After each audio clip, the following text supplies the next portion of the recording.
Called to order. Good afternoon, everyone. On behalf of the House of Representatives panel, we would like to call this bicameral conference committee meeting on the disagreeing votes on House Bill number 4058, or the fiscal year 2026 General Appropriations Bill, to order. On the part of the Senate, for the record, allow me to state our members to the bicameral conference committee. Senator Mark Villar, Senator Pia Cayetano, Senator J.V. Arcito, Senator Lauren Legarda, who is present with us right now. Good afternoon, ma'am. Senator Francis Kiko Pangilinan, who's also present with us. Good afternoon, sir. Senator Erwin Tulfo, who's also present with us. Good afternoon, sir. Senator Amy Marcos, who's also present with us. Good afternoon, ma'am.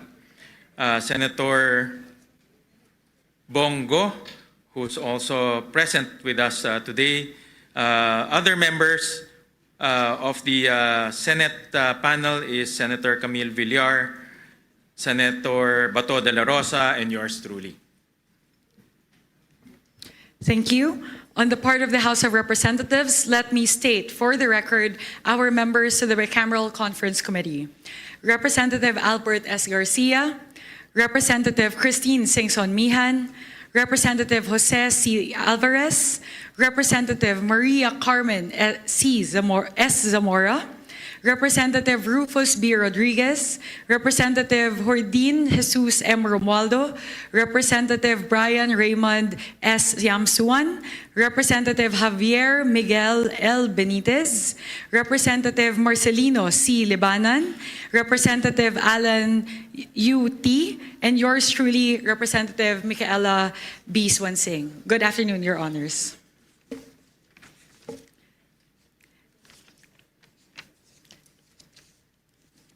With the permission of the chairperson, allow me to give my brief opening statement. To the esteemed conferees of this bicameral conference committee on the disagreeing votes on House Bill number 4058, my colleagues from the Senate Committee on Finance, and our counterparts from the House of Representatives Committee on Appropriations. It is my distinct honor to welcome you to this bicameral conference committee meeting. Every year, Congress convenes as a single body to finalize at BICAM its most important legislation, discussing the varying perspectives of each member and reconciling their fiscal priorities to craft a national budget that is coherent, transparent, and responsive to the needs of the Filipino people. This year finds us in extraordinary times. The 2026 national budget is being deliberated upon as the nation grapples with the corruption revealed in the flood control scandal. Public trust in our government institution has been shaken. And so it is imperative that we do everything we can to repair our social contract with the people we have sworn to serve. In response to this call, each chamber has demonstrated its serious and consensuous commitment to meet the people's demand for transparency. The Senate, in fulfillment of Senate Concurrent Resolution number 4, has made publicly accessible documents relating to the national budget all in digital format through a centralized Senate Budget Transparency Portal. And today, for the first time in history, the bicameral conference committee meeting on the 2026 national budget is live streamed. This is a recognition that the Filipino people are the ultimate stakeholders of every peso contained within every national budget. And as such, they have the right to know exactly where their taxes go. As we go to the BICAM proper, this meeting will seek to operationalize a procedure governing the initiation and passage of all appropriations bills pursuant to Article 6, Section 24 of the 1987 Constitution. This provision mandates that all appropriation, revenue, or tariff bills authorizing increase of public debt, bills of local application, and private bills shall originate exclusively in the House of Representatives. The same provision expressly empowers the Senate to propose or concur with amendments. This BICAM will be a parallel execution of this procedure by presenting the 2026 General Appropriations Bill as passed by the House of Representatives on third reading and deliberating on the proposed amendments of the Senate as passed on third reading to decide on the disagreeing appropriations. It is my deepest hope and prayer that through us, your conferees, each chamber will be able to fulfill its constitutional role. Hindi lamang upang mapanatili ang integridad ng sistema ng legislatura, kundi upang matiyak na ang pambansang budget na ito ang kalooban at kapangyarihan ng sambayanang Pilipino ang mananaig. Sa ating pagpupulong sa araw na ito, pagtibayin pa natin ang prinsipyong nagbigay buhay sa ating republika at sa ligang batas. Ang paniniwala na lahat hindi pagkakaunawaan ay nabibigyan ng liwanag sa pamamagitan ng mahinahong diskusyon, bukas na pag-uusap at pagkakaisa. I know that as we review the varying fiscal and development priorities, we will be guided by the values of fairness, service, and justice. Pakinggan natin ang bawat pananaw ng may paggalang sa isa't isa. Alalahanin natin na ang budget na ating ipapasa ay huhubog sa buhay ng milyong-milyong mga Pilipino na sa susunod na taon. Panatilihin nating malawak ang ating pananaw lampas sa mga suliranin ng kasalukuyan tungo sa isang mapayapa at masaganang kinabukasan para sa ating mga kababayan. Siguraduhin natin na ang pambansang budget para sa taong 2026 ay magsisilbing daan sa pag-angat ng buhay ng bawat Pilipino. Ipakita natin sa kanila na hindi lang katang-isip ang isang gobyernong matino, bukas at kumikilos ng tama. Patunayan nating lahat na hindi natin pababayaan ang kanilang mga pangarap. Maraming salamat. Magandang hapon po. Mr. Chair, with your permission, I will also deliver a brief opening remark on the part of the conferees of the House of Representatives. Honorable members of the House and Senate panels, distinguished colleagues in public service, members of the media who are with us here in PICC, and to our countrymen closely watching this historic day, good afternoon. We are here today not only to address the disagreeing provisions of fiscal year 2026 General Appropriations Bill, or House Bill number 4508, but also to continue a series of structural reforms that place transparency, accountability, and public participation at the center of our budget process. We started by abolishing the small committee and establishing the first ever Budget Amendments Review Subcommittee, or the BARC. The BARC's over 20 hours of deliberations on institutional amendments were live streamed, and all amendments approved were shown line by line. Moreover, all committee hearings and plenary deliberations were live streamed. We enhanced engagement with civil society organizations and conducted the first ever People's Budget Review. For the first time in recent history, the period of amendments in the House was open to all members, and all amendments were incorporated before the second reading approval. Ang makasaysayang araw na ito, ang pinakaunang araw sa kasaysayan na bubuksan sa publiko ang BICAM, ay sumasalamin po sa paninindigan ng Kongreso na tanggalin ang tabing sa usaping budget at talagang ipakita kung saan napupunta ang bawat piso ng buwis mula sa dugo at pawis ng bawat Pilipino. This is the actualization of the House's commitment since August, even before the budget deliberation started, to open and live stream the bicameral conference committee proceedings. And this is something the House and the Senate leadership have strongly advocated for jointly over the last few months. I would like to discuss key highlights of the House version of the GAB that the House panel puts forth to this bicameral conference committee.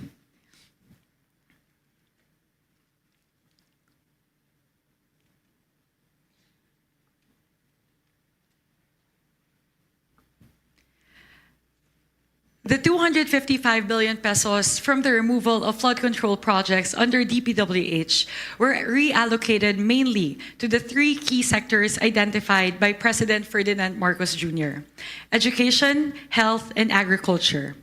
Specifically, 201.1 billion out of the 255 billion pesos, or 79%, went to the following: 56.6 billion towards education, 90.7 billion towards health, and 53.7 billion towards agriculture.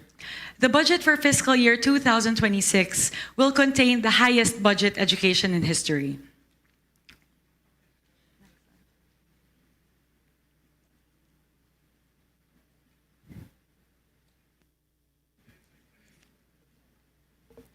With the 56.6 billion pesos added by the House of Representatives, the total budget for the education sector will be 1.28 trillion pesos, which translates to 4.1% of GDP. This is the first time ever in history that we will breach the 4% international benchmark.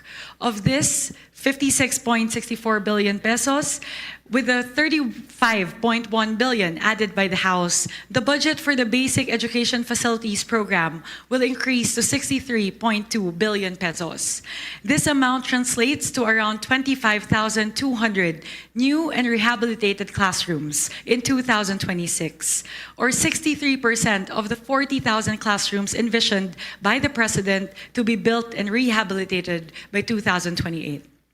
Next, fiscal year 2026 will be the first year that we will be able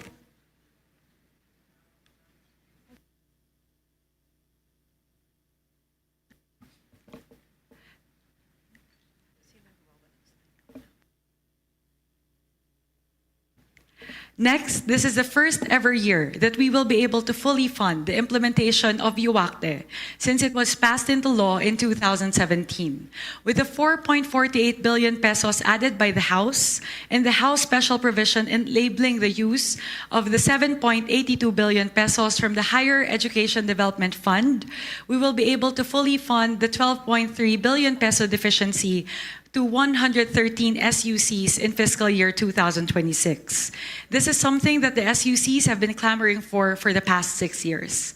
With a total funding of 52.2 billion pesos for 𝐷𝐷, 𝐁ED-TES, 𝐁ED-TDP, �TEST the STEP, and �TEST the TWSP, we will be able to provide scholarships to 2.49 million learners. Next, under the health cluster, with the 90 billion pesos added by the House, the total health sector budget increased to 411.2 billion pesos. With the 60 billion pesos added by the House, the total subsidy for PhilHealth increases to 113 billion pesos, geared towards the improvement of benefits. With the 25 billion added by the House, the total for MAIFIP increases to 49.2 billion pesos to actualize the directive of President Ferdinand Marcos Jr. to provide zero balance billing for indigent patients in government hospitals. Next, under the agriculture cluster, with the 53.8 billion pesos added by the House, the total agriculture sector budget increased to 292.9 billion pesos. Of this, 10 billion pesos is provided for the presidential assistance for farmers and fisherfolk, expected to benefit 1.43 million farmers and fisherfolk. With the 35.5 billion pesos added by the House, a total of 74.5 billion pesos will be provided towards the construction and rehabilitation of farm-to-market roads and irrigation infrastructure. Moreover, 30 billion pesos is provided under RCEF towards the provision of farm mechanization and other inputs. The House also added 1 billion pesos for crop insurance, 2.4 billion pesos for the construction of deep water ports, and 200 million pesos for the implementation of the new Agrarian Emancipation Act. Lahat po ito ay patatulungan ang ating mga bayaning magsasaka na bumaba ang kanilang mga gastusin at mapataas ang kanilang ani at kita.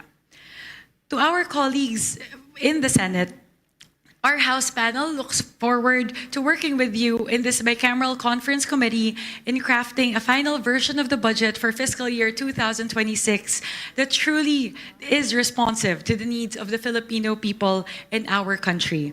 I am very hopeful because as we look at the two versions, we both have the same priority areas, which is education, health, and agriculture.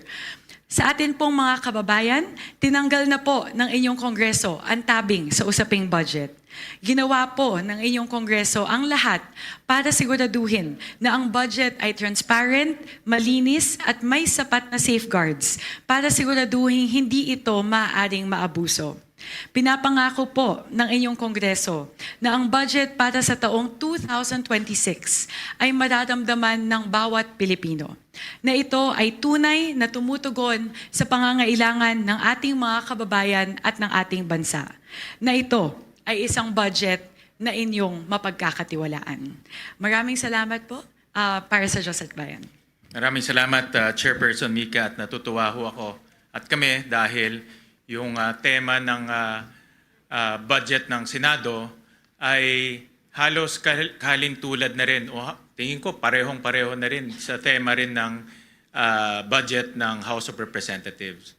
Kami rin po, binigyan ho namin ng malaking atensyon ang sektor ng edukasyon, malaking atensyon ang sektor ng public health at agriculture. At makikita ho natin mamaya sa mga detalye na itong tatlong sektor na ito ay nabibigyan ngayon ng malaking pahalaga para maramdaman ng ating mga kababayan ang tunay na serbisyo ng gobyerno. At ito talaga ang nakikita kong kailangan ng kailangan, mga basic necessities, basic services para po sa ating mga kababayan. Tama po yun, Mr. Chair. Yun po yung isa namin na nakita na talagang maganda at alam ko, I'm also very confident that we will be able to craft a version of the budget na talaga pong sumasalamin sa gusto pong mangyari ng ating mga kasamahan pareho po sa Kongreso at sa Senado. Dahil alam ko naman po, yun na rin po yung sinabi sa atin ng ating Pangulong Ferdinand Marcos Jr. noong SONA na sana mabigyan ng prioridad ang human capital development patungkol po sa edukasyon, agrikultura at kalusugan. Kaya makikita naman po natin pareho sa version ng House of Representatives at na Senado na ang pinakamalaki, ang bulto po na ang pondo ng ating gobyerno ay atin pong ilalaan para po sa tatlong mahahalagang sektor na ito. So, mamaya po, hihimayin po natin yan, Senwin. Alam po natin yan na hihimayin po natin lahat ng mga items patungkol po sa edukasyon, agrikultura at kalusugan.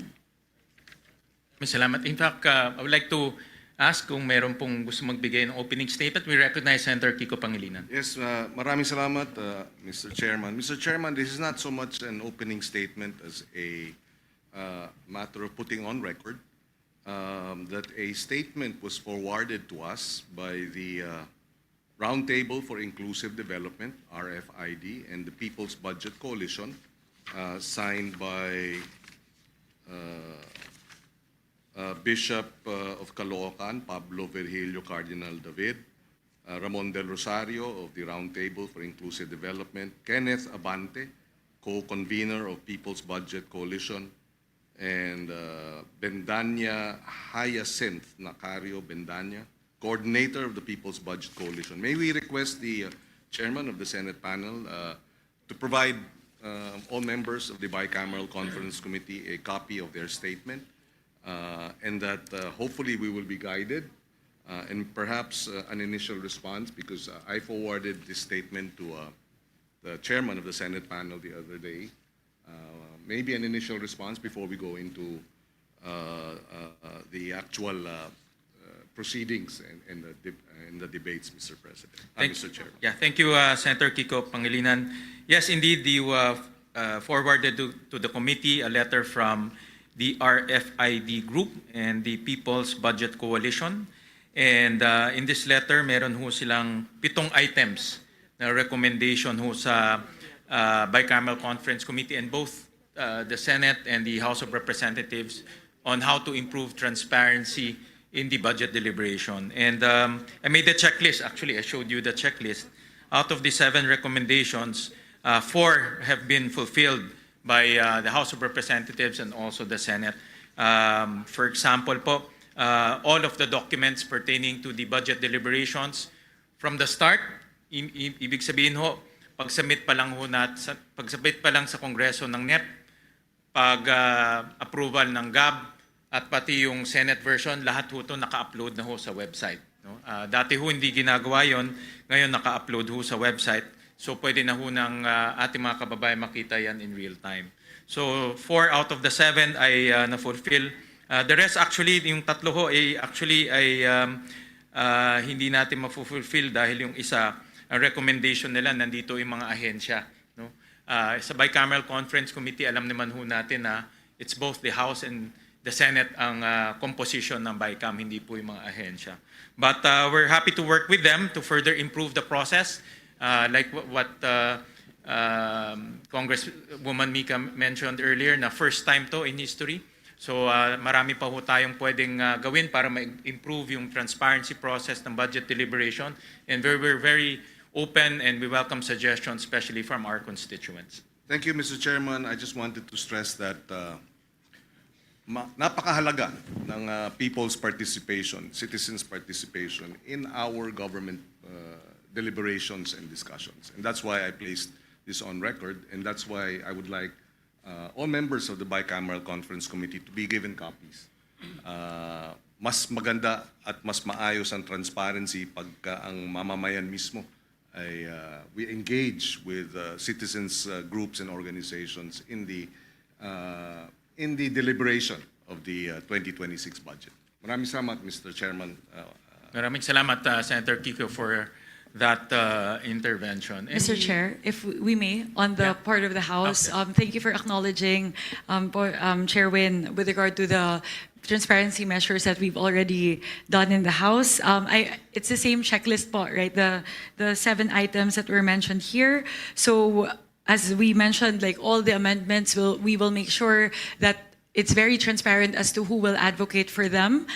We've done that during the BARC, even during the period of amendments of the House. Ngayon din po makikita natin line by line lahat. So bukas po lahat ng mga amyenda.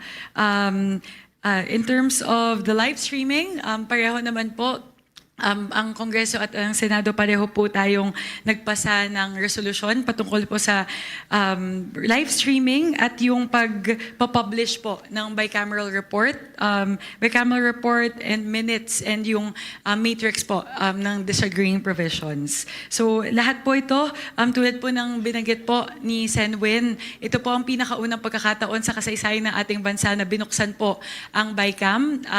We are adopting as we go, and we hope to improve the process as we go along in the succeeding budget cycles. Pero nagpapasalamat po kami sa ating po mga kaibigan sa civil society organizations na ating pong naging katuwang sa paglilinang po, pagpapaganda lalo ng ating proseso sa kahabaan po ng budget deliberations. Maraming salamat. Senator Erwin Tulfo? So just be quick, Mr. Chair. This representation firmly believes that our collective focus must be education and health. And I believe this is the first time the twin foundations of long-term national development, these are not optional expenditures, Mr. Chair. They're strategic investments that determine whether our people merely survive or truly thrive. In education, for example, we are confronted with learning poverty, overcrowded classrooms, underpaid teachers, and a generation struggling to recover from years of disruption. Adequate funding for classrooms, teachers' welfare, digital learning tools, and student support is essential if we are serious about building a competitive, innovative, and resilient nation. In health, the lessons of recent years remain painfully clear, Mr. Chair. Our hospital remains overstretched, our health workers undersupported, and access to quality care remains unequal, especially in rural and far-flung communities. Strengthening primary care, public hospitals, disease prevention, and mental health service must be at the core of this budget if we are to protect both lives and livelihoods. At the same time, we must speak also, Mr. Chair and my fellow members, candidly about infrastructure spending, particularly in flood control projects. While infrastructure has a role in development, we cannot ignore the reality that some projects have failed to deliver protection to our communities and, worse, have been tainted by allegations of misuse and pocketing of public funds. Every peso lost to corruption is a classroom not built, hospital bed not provided, and a life put at risk. This bicameral conference is our opportunity to correct course, to realign resources towards sectors that directly uplift our people, to ensure transparency and accountability, and to restore public trust in the budgeting process. Let us be guided, dear colleagues, not by political convenience, but by conscience. Let us craft a 2026 national budget that places the Filipino learner and the Filipino patient at the center, and that proves this Congress is capable of choosing people over pork and progress over plunder. Thank you, Mr. Chair, and I look forward to a principled and productive deliberation. Maraming salamat, Senator Erwin, for those reminders. Any conferee who want to give Senator Amy Marcos? Yes, maraming salamat sa dalawang chair natin. At maliwanagan lang sana ang minorya. Pagkat wala po akong nakikitang budget ng DPWH at kung talagang transparency ang habol natin, bakit wala rito ang pinagmulan ng pagpopoot at kawalang kampiyansa ng taong bayan sa atin? Dapat mag-umpisa ang usapin dito sa Public Works. Pero wala sa anumang papel sa 9-page summary o dito man sa binigay sa atin kahapon lamang na reconciliation of disagreeing provisions. Bakit po walang budget yung DPWH? Ang schedule po ng DPWH ay bukas po. Paano natin malalaman at maihahambing ang iba't ibang mga department kung may kulang? At bakit DPWH lang ang nawawala sa talakayan? Actually, may mga ibang mga items po ho na bukas po itatalakay, katulad po ng mga special purpose funds, unprogrammed appropriations. So tomorrow yung po program po nandito. Tomorrow po ang tomorrow ho yung pag-uusapan. Pero narito na. Andito naman yung unprogrammed at hinanap ko talaga. Arito naman yung unprogrammed. Dito sa page 31 ng page 32 na kumpleto. Kaya pinagtatakahan ko bakit yung DPWH wala po. At kung tatalakayin bukas, maaari bang ibigay sa amin ng mas maaga pagkat yung committee report, kung maalala ko, ay mahigit kumulang 1,000 at 500 pahina.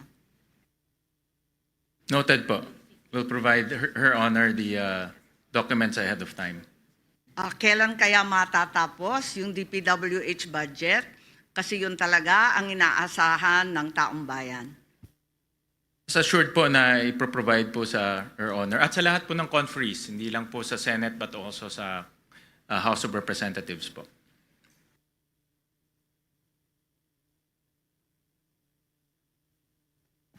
I would like to acknowledge on the part of the House, Representative Rufus Rodriguez for a manifestation. Thank you, Madam Chair.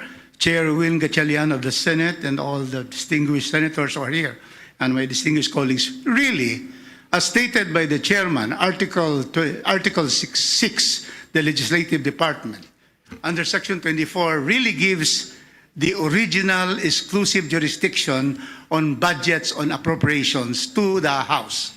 But of course, the Senate has also the power to propose and concur with amendments. And doing our duty, as what the Chair Mika has said, we 255.5 billion of flood control and budget of the DPWH, in the first instance, was distributed by the House of Representatives to first 90 billion to health, 56 billion to education, and 53 billion to agriculture. Practically 211 billion of the 255.5.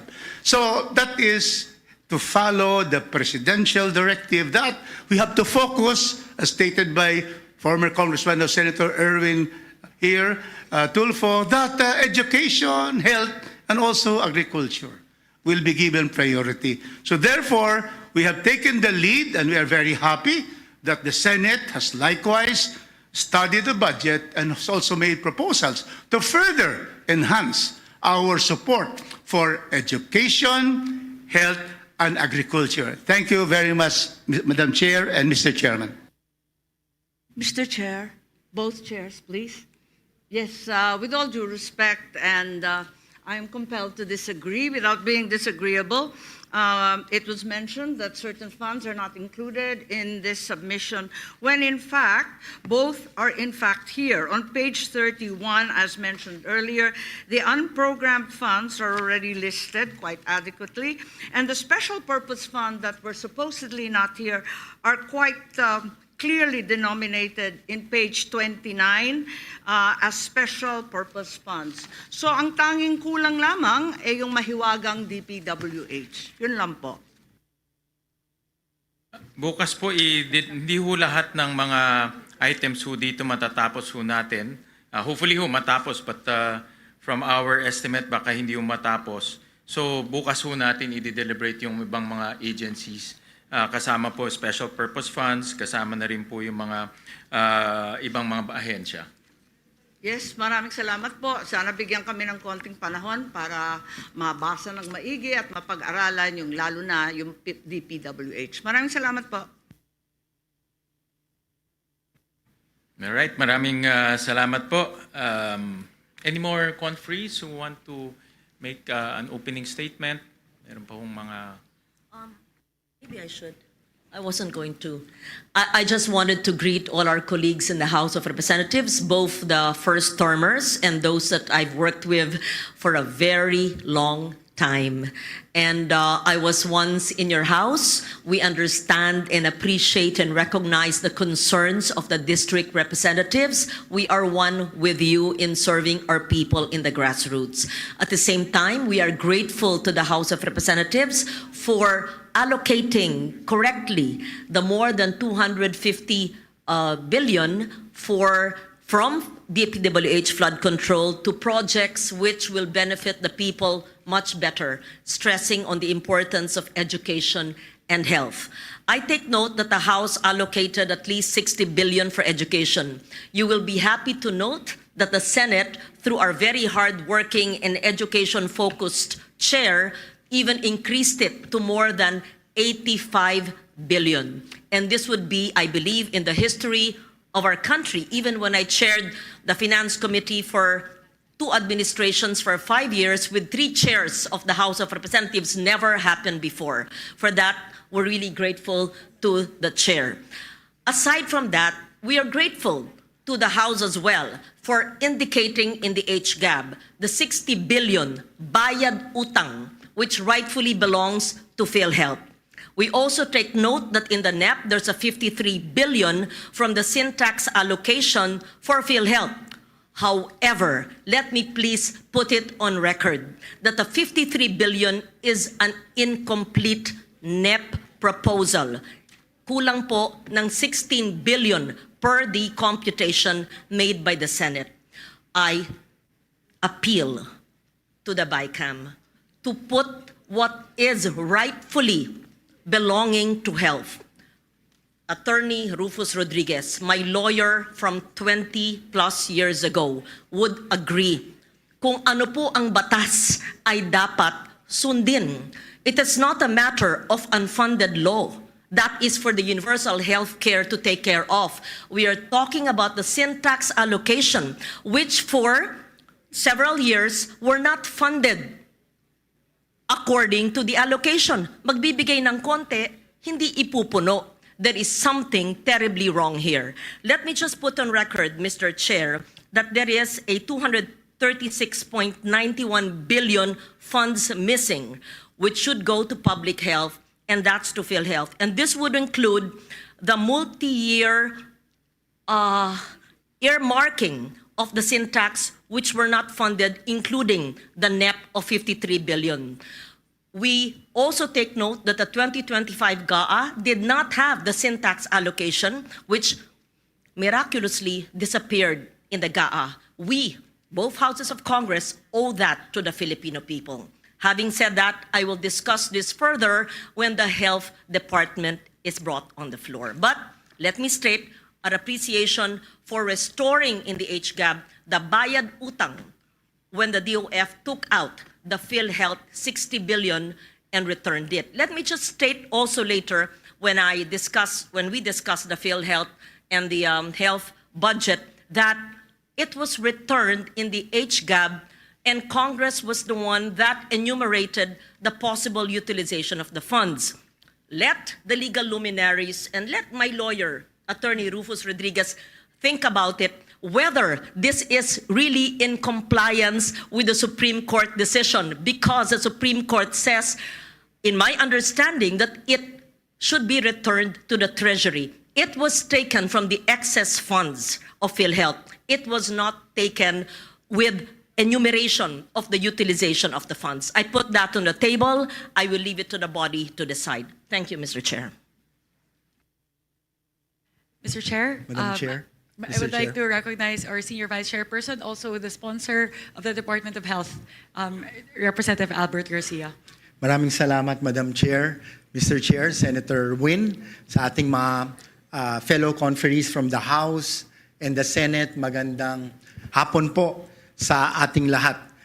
Tama po yung sinabi ni Senator Loren na binalik na po o ibabalik na po ang 60 billion sa PhilHealth nung nawala nung 2025 budget. And this was discussed during the DOH defense, which I did in the House of Representatives. At isa po sa nagtanong nung defense ay walang iba kundi yung ating chair regarding the budget of PhilHealth and DOH na kung lalagyan po natin ng mas malaking budget, which they deserve at under the law, karapat-dapat po para sa ating beneficiaries, dapat lang in-emphasize ng ating chair na i-expand pa nila yung kanilang package.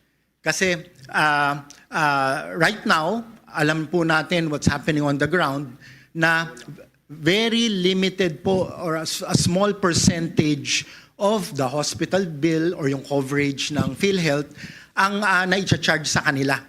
And our constituents, mga kababayan po natin, have to shoulder a huge part of their hospital bill or healthcare bill. So we are in agreement sa House and the Senate na talagang by law dapat madagdagan pa yung kanilang budget, pero dapat makita nila yung kanilang responsibilidad na bilisan pa nila ang pag-expand ng mga package para agarang maramdaman ng ating mga kababayan. Of course, for now, dahil hindi pa ho ayos yung sistema ng universal healthcare, malaking tulong po yung MyFIP. Dahil part of the hospital bill or healthcare expense ay na-charge natin doon. Pero with all these funds going to PhilHealth, I think our people deserve na maging institutionalized na po at malawakan na po kagad o madagdagan na po ang package para konting-konti na lang po yung out of pocket or konting-konti na lang po ang sasaluhin ng zero balance billing ng ating mga DOH and LGU hospitals. So itong responsibilidad na ito dapat ma-emphasize sa leadership ng PhilHealth at ng DOH nang sa ganon ay magawa naman po nila yung responsibilidad nila para sa ating mga membro ng PhilHealth. Maraming salamat, Madam Chair. Thank you very much, Mr. Chair. Maraming salamat po. Senator Go? Good afternoon. As you all know, I had my reservations on the BICAM report for the 2025 budget. In fact, I did not sign the BICAM report last year. Particularly, I am saddened by the zero budget given to PhilHealth. No? Kumbaga, double whammy po itong nangyari sa PhilHealth. Alam ko po yan dahil 2024, nagkaroon po ako ng 14 hearings including health emergency allowances ng mga healthcare workers. At doon natin nakita na kulang talaga yung counterpart ng PhilHealth sa kanilang mga pasyente. Tama yung sinabi mo kanina, napakaliit pa ng case rates nila. In fact, nung nagkagulo na, nung Disyembre, nagkaroon 2024, nagkaroon sila ng board meeting, tinaasan nila, sa ilang araw lang ng board meeting, tinaasan nila yung case rates. Kaya pala nilang taasan yung case rates sa ilang araw, Disyembre. Kung ginawa nila yun nung Enero pa lang, tinaasan yung case rates, wala sana silang excess funds na wawalisin ng National Treasury. Nung winalis ng National Treasury, nung July, doon tayo nagkaroon ng hearing, doon tayo na alarma, at may nag-file sa Supreme Court, salamat, at finally, na-desisyonan po na, sabi ko nga nung panahong yon, it might be legally acceptable then, but morally unacceptable dahil marami pong pasyenteng naghihirap na walang pambayad sa hospital. Kung kaya nilang taasan yung case rates noong Disyembre, wala silang excess funds, walang kukunin. Anyway, tapos na po yun. That's water under the bridge. Ang problema ngayon, nagdesisyon po ang Supreme Court ngayon na ibalik po yung pondo na 60 billion. Refund po ito. Ibig sabihin, dapat sana'y magamit ka agad ito. Ginawa pong appropriation na sa 2026. How about the 2025 na zero? Ilan po kayang mga pasyente ang na-deprive naman po doon sa zero budget po ng PhilHealth noong 2025? Kaya po, isa sa dahilan na hindi po ako pumirma noong 2025. Maybe ma-address po ito ng BICAM. Paano po yung double whammy na yon?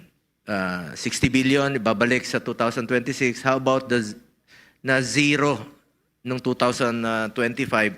At kung maaari, mabigay na po yung hindi na ibibigay.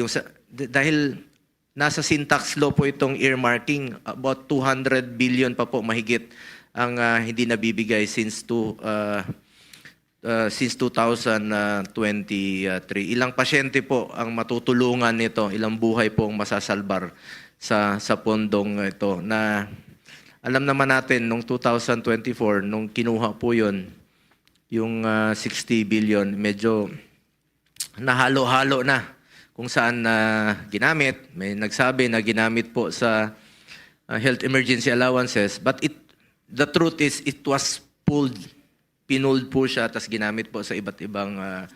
kaya isa po ito sa dahilan na hindi talaga ako pumirma noong 2025 dahil sakit na zero mo yung PhilHealth. Pinaglaban nga natin na huwag kunin yung excess funds ng PhilHealth. Hindi naman excess yun eh. PhilHealth yun, klaro naman, health para sa Pilipino po yun. Hindi excess funds po yun. Sana po ma-address rin po ito ng BICAM. Salamat po. Madam Chair, if I may. I would like to recognize our Minority Leader, the Honorable Marcelino Libanan. Thank you, Madam Chair. Just for the record, yung HGAV ng House for 2025, hindi po binawasan ang PhilHealth. Iwan ko kung saan na po nabawasan yun. Maraming salamat po.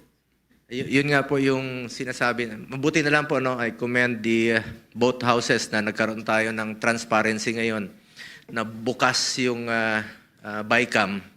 Hindi katulad last year na pag bukas ng BICAM, pag hindi na namin alam, tinawag na lang kami, sasara na yung BICAM. So hindi kami pumirma. Ba't kami pipirma? Hindi nga namin alam ano pinag-usapan. Salamat. At ngayon maririnig na po ng taong bayan ang pinag-uusapan dito. It has been my call for a participative budget process. Dapat talaga involved ang ating mga kababayan sa bawat proseso. Pera po ng taong bayan ang pinag-uusapan dito, kaya dapat alam nila yung anong prosesong ginagawa. This is in line with Section 28, Article 2 of the 1987 Constitution, which declares that the state adopts and implements a policy of full public disclosure of all its transactions involving public interest. Napakahalaga po yan at Section 7, Article 3 of the Constitution provides that the right of the people to information on matters of public concern shall be recognized. Salamat po. Meron na tayong ino-observe na natin this year po yan. Last year, wala po. Tama po si Congressman Libanan. Sir, tama po kayo na last year may pondo. Paglabas sa BICAM na zero na po. Yun po ang ating ikinalulungkot dahil hindi po kami nakaparticipate po sa BICAM. Nag-opening hanggang pagsasara. Hindi po ako pumirma noon sa BICAM, for the record. Salamat po. All right. Any more opening statements? Kung wala naman po, pursuant to Article 6, Section 24 of the 1987 Constitution, which provides that all appropriations, revenue, or tax bills authorizing an increase of public debt, bills of local application, and private bills shall originate exclusively in the House of Representatives, but the Senate may propose or concur with amendments.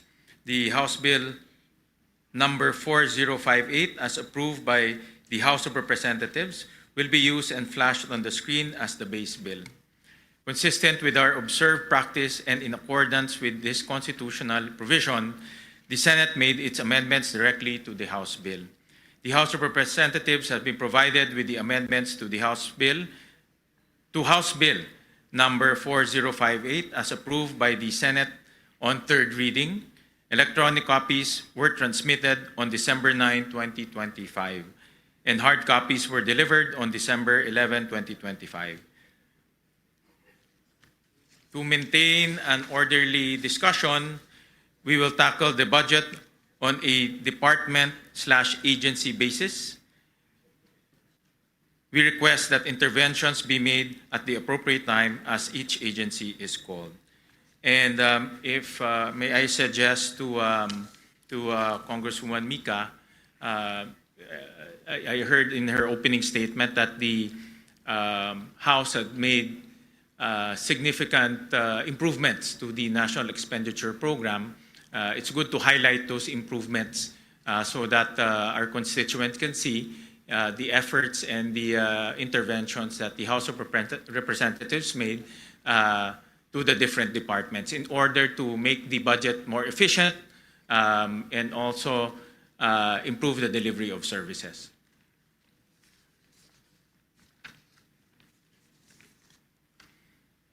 So,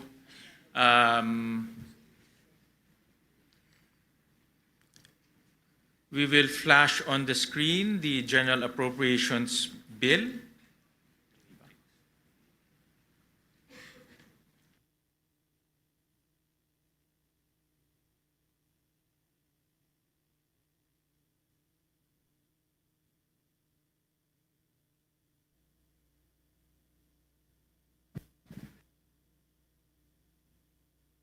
This is the General Appropriations Bill. And if I may suggest, Kong Mica, suggestion po to na para po ma-discuss natin ng maayos itong line-by-line amendments. Ang suggestion ko po, umpisahan ho natin sa mga improvements na ginawa po ng House sa National Expenditure Program para makita naman po ng taong bayan yung kanina pong i-finlash ho ninyo na improvements in the different departments. And I suggest we start off with the education sector kasi yan po yung ating common direction, no, for the two chambers. I agree with that approach, Sanbin. So we can go through every single department and then we can start from, we'll start to discuss the changes that we've done from NEP to GAP, and then I'll turn over it to you, Mr. Chair. So to make it more efficient, I suggest that we finish, let's say, the Office of the Secretary first, and then we go to a different department, and then we can open the floor to discussions after that. No? So para po orderly po yung discussions, pwede pong umpisahan ho natin sa mga iba't ibang departamento at iba't ibang opisina sa ilalim po ng departamento na yon. So unahin ho natin, I'll turn over first the floor to you, Congresswoman Mica, and after you, will propose the changes from the Senate. And if there are any questions, we can open the floor. Senwin, I'll just request for 1 minute to open my files. It seems like the internet connectivity in the room is a little bit slow, so I'm unable to open some of the files. I request for a quick 1 minute lang po, just to open the files.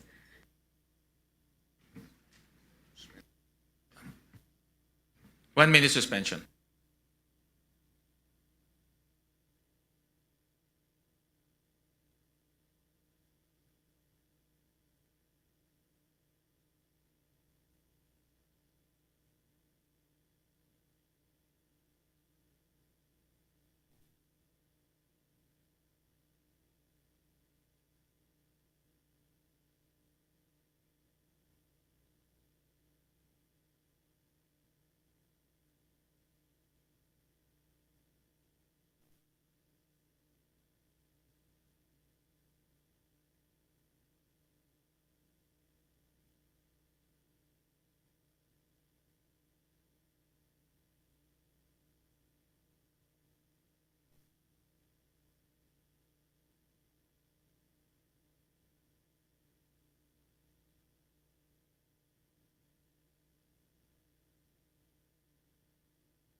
Right? So we recognize Chairperson Ms. Swansing. Thank you very much, Mr. Chair. We would like to put forth the amendments proposed by the House of Representatives as reflected in the 𝐻𝐈𝐿, particularly with regard to education. As we discussed, we'll first focus on the proposed amendments under the Office of the Secretary.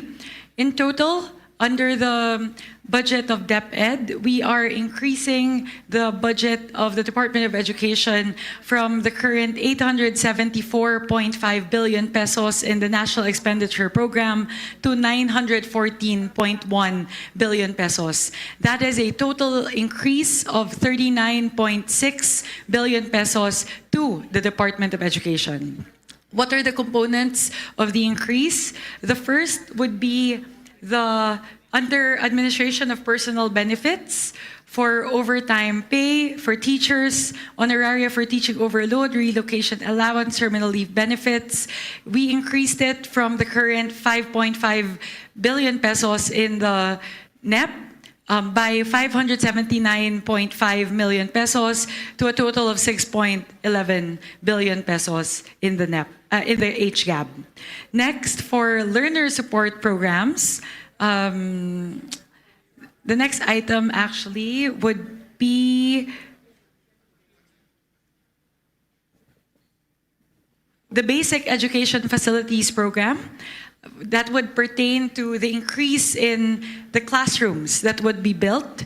We increased it from the 28.1 billion pesos in the NEP to an increase of 63.2 billion pesos. That is a total increase of 35.1 billion pesos towards the construction of classrooms, which, as mentioned earlier, will translate to 25,200 new and rehabilitated classrooms. Next would be the textbooks and other instructional materials. From the 11.2 billion pesos in the NEP, we propose to increase it by 50 million pesos to 11.2 billion pesos in the 𝐻𝐈𝐿. Next would be under the basic education curriculum, and this pertains to improving services. This is actually in relation to ARAL, the tutoring program of ARAL. From the current 3.6 billion pesos in the NEP, we increase it by 984 million pesos to a total of 4.55 billion pesos. Under the flexible learning options, that being ADM, ALS, and EIE, we propose to increase it by 306 million pesos from 4.36 billion pesos in the NEP to 4.67 billion pesos in the 𝐻𝐈𝐿. Next would be the Madrasa Education Program. We propose to increase it by 26.25 million pesos from the current 495 million to 521.7 million pesos. Under the school-based feeding program, from the current 11.78 billion pesos, we propose to increase it by 1.83 billion pesos, thereby putting school-based feeding program at 13.6 billion pesos. And lastly, this is pertaining to the Palarong Pambansa. We propose to increase the current allotment under the physical fitness and school sports from 481.6 billion pesos up to 531.6 million pesos. So in total, Mr. Chair, that would be an additional increase of 39.61 billion pesos towards the Office of the Secretary under the Department of Education. So the biggest increase, if I were to summarize lang po, Mr. Chair, ang pinakamalaki po nating ilalaan ay kadagdagang 35 billion pesos para po sa pagtatayo ng kadagdagang 25,000 na mga classrooms, 25,000 classrooms at para po sa school-based feeding program, magdadagdag po tayo ng 1.83 billion pesos para mas dumami po yung bilang ng araw na pwede po nating mapakain yung mga estudyante sa mga paaralan. Yun po, Mr. Chair, those are our main amendments pertaining to the Office of the Secretary. Maraming salamat, Congresswoman Mika. At maraming salamat po doon sa mga improvements at increases na ginawa ng House of Representatives sa National Expenditure Program. So on the part of the Senate, ito po yung mga proposals po ng Senate for the Department of Education, Office of the Secretary, to the amount of 958 billion pesos, and the composition of the Office of the Secretary is for administration of personal benefits, an amount of 8.4 billion pesos, learner support programs, an amount of 5,114,000,000 pesos, child protection program, 89 million pesos, disaster preparedness and response, 3.772 billion pesos, policy research program, 2.343 billion pesos, basic education curriculum, 5.674 billion pesos, national literacy policy and programs, 105 million pesos, learning tools and equipment, 288 billion pesos, textbooks and other instructional materials, 19.5 billion pesos, basic education facilities, 85.3 billion pesos, public schools infrastructure program, 330 million pesos, flexible learning options, 4.9 billion pesos, madrasa education program, 521 million pesos, school-based feeding program, 25.6 billion pesos. Ito po, in-increase po ng Senado para po ma-increase yung number of days from 120 days to 200 days for kindergarten and grade 1.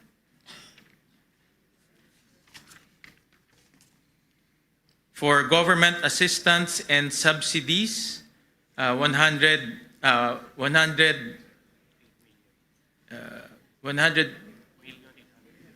million 800 for School Innovation and Improvement Fund to all DepEd schools, 2.289 billion pesos. To Human Resource Development and Personnel in Schools and Learning Centers, this is 4.6 billion pesos. Projects for learning, upgrade, support, and decentralization,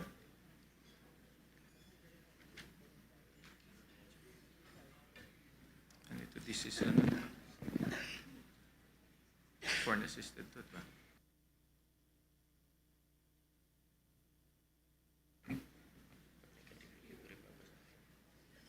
Ito no change.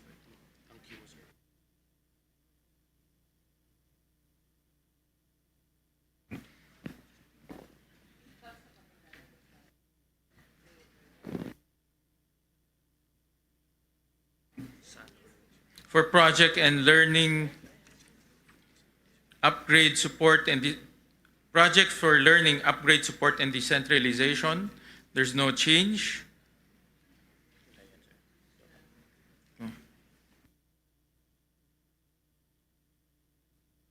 For physical fitness and school sports, ito po yung palarong pambansa, 739 million pesos.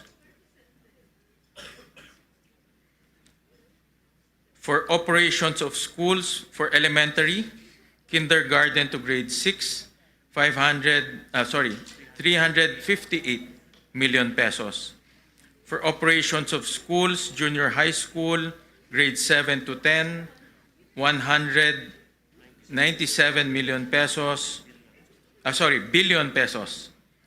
For operations of school, senior high school, grades 11 to 12, 69 billion pesos.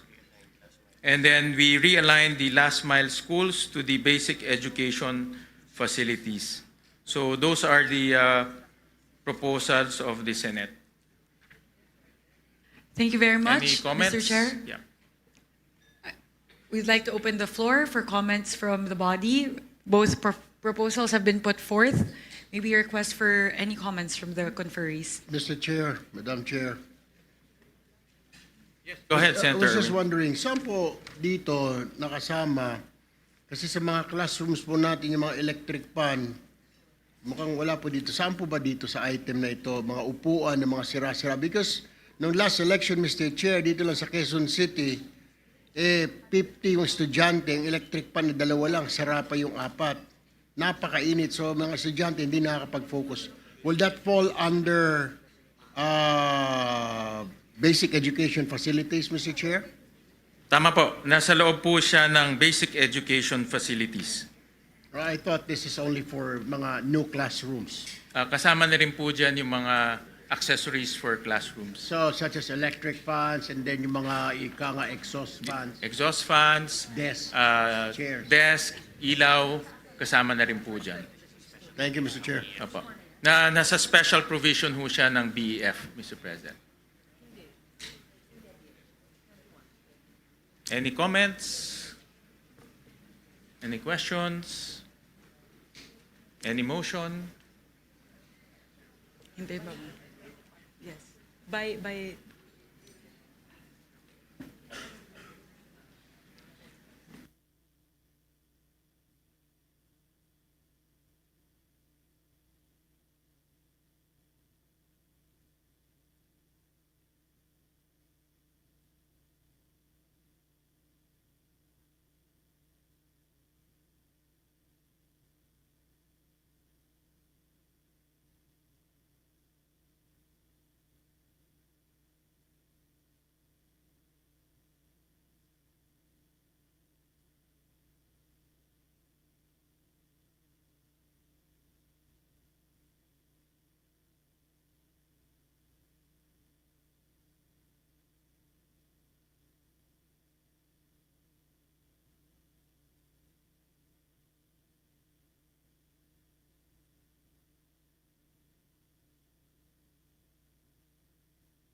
Madam Chair, kung pwede magtanong. yes, Representative Libanan. In line with the question of Senator Erwin, maraming schools po natin na nangangailangan ng TV sets at saka Wi-Fi na facility. Saan po dito? Dito rin po ba sa basic education facilities? That is a different line item po. Under DepEd, there is a different digitalization component in the budget. So meron po doon na ICT, specifically for the provision of Wi-Fi to the different schools all throughout the country. So meron din pong pondo para doon. Thank you po. Ang sinasabi po ninyo, sorry Mr. Chair, Madam Chair, yung digitalization project na nasa NEP, iba pa yung ITC na sinasabi mo. I'll pull out po, Kasi Senator, nahihirapan ako dito sa format po, Mr. Chair, Senator Gatchalian po. Kung maari, in the interest of true transparency, I think it's basic that we include the NEP or the President budget of 2026. It's most confusing to merely see the Congress and the Senate versions. Also, we should be allowed to compare it to the GAA of 2025 para maliwanag ang kwenta.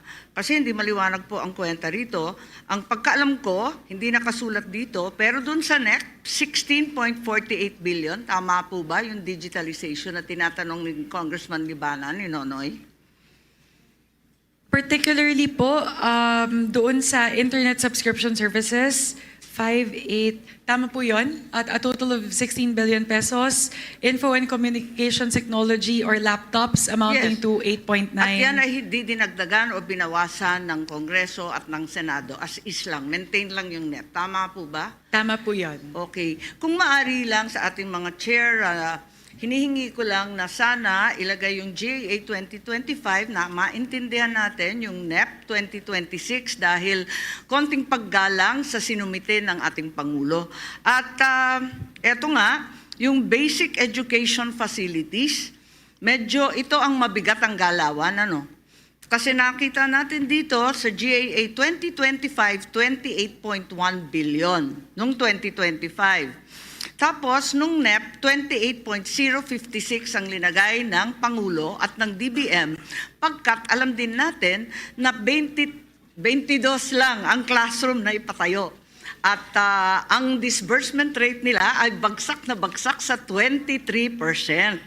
Ngunit dinagdagan ng Kongreso ng 63 billion mahigit at lumobo pa sa Senado ng 85 billion. Hindi ako tumututol sa pagdagdag ng classroom. Ang tinatanong ko lang, tama ba itong ginagawa natin? Hindi nagagastos, dagdag tayo ng dagdag, bilyon-bilyon nag-umpisa sa 28, di magastos, 23% lang ang accomplishment. Lumobo sa 63 at lumaki panlalo sa 85. Tanong lang po. Opo, go ahead. Actually, Senator Amy, ang backlog ho natin sa classrooms is about 165,000. At kailangan ho tayo mag-allocate ng about 400 billion pesos para lang makahabol. So ito ho ay hindi pa nga ho tayo nakakahabol ho dito. Ito ay para lang ma-decongest ho natin yung mga highly urbanized areas.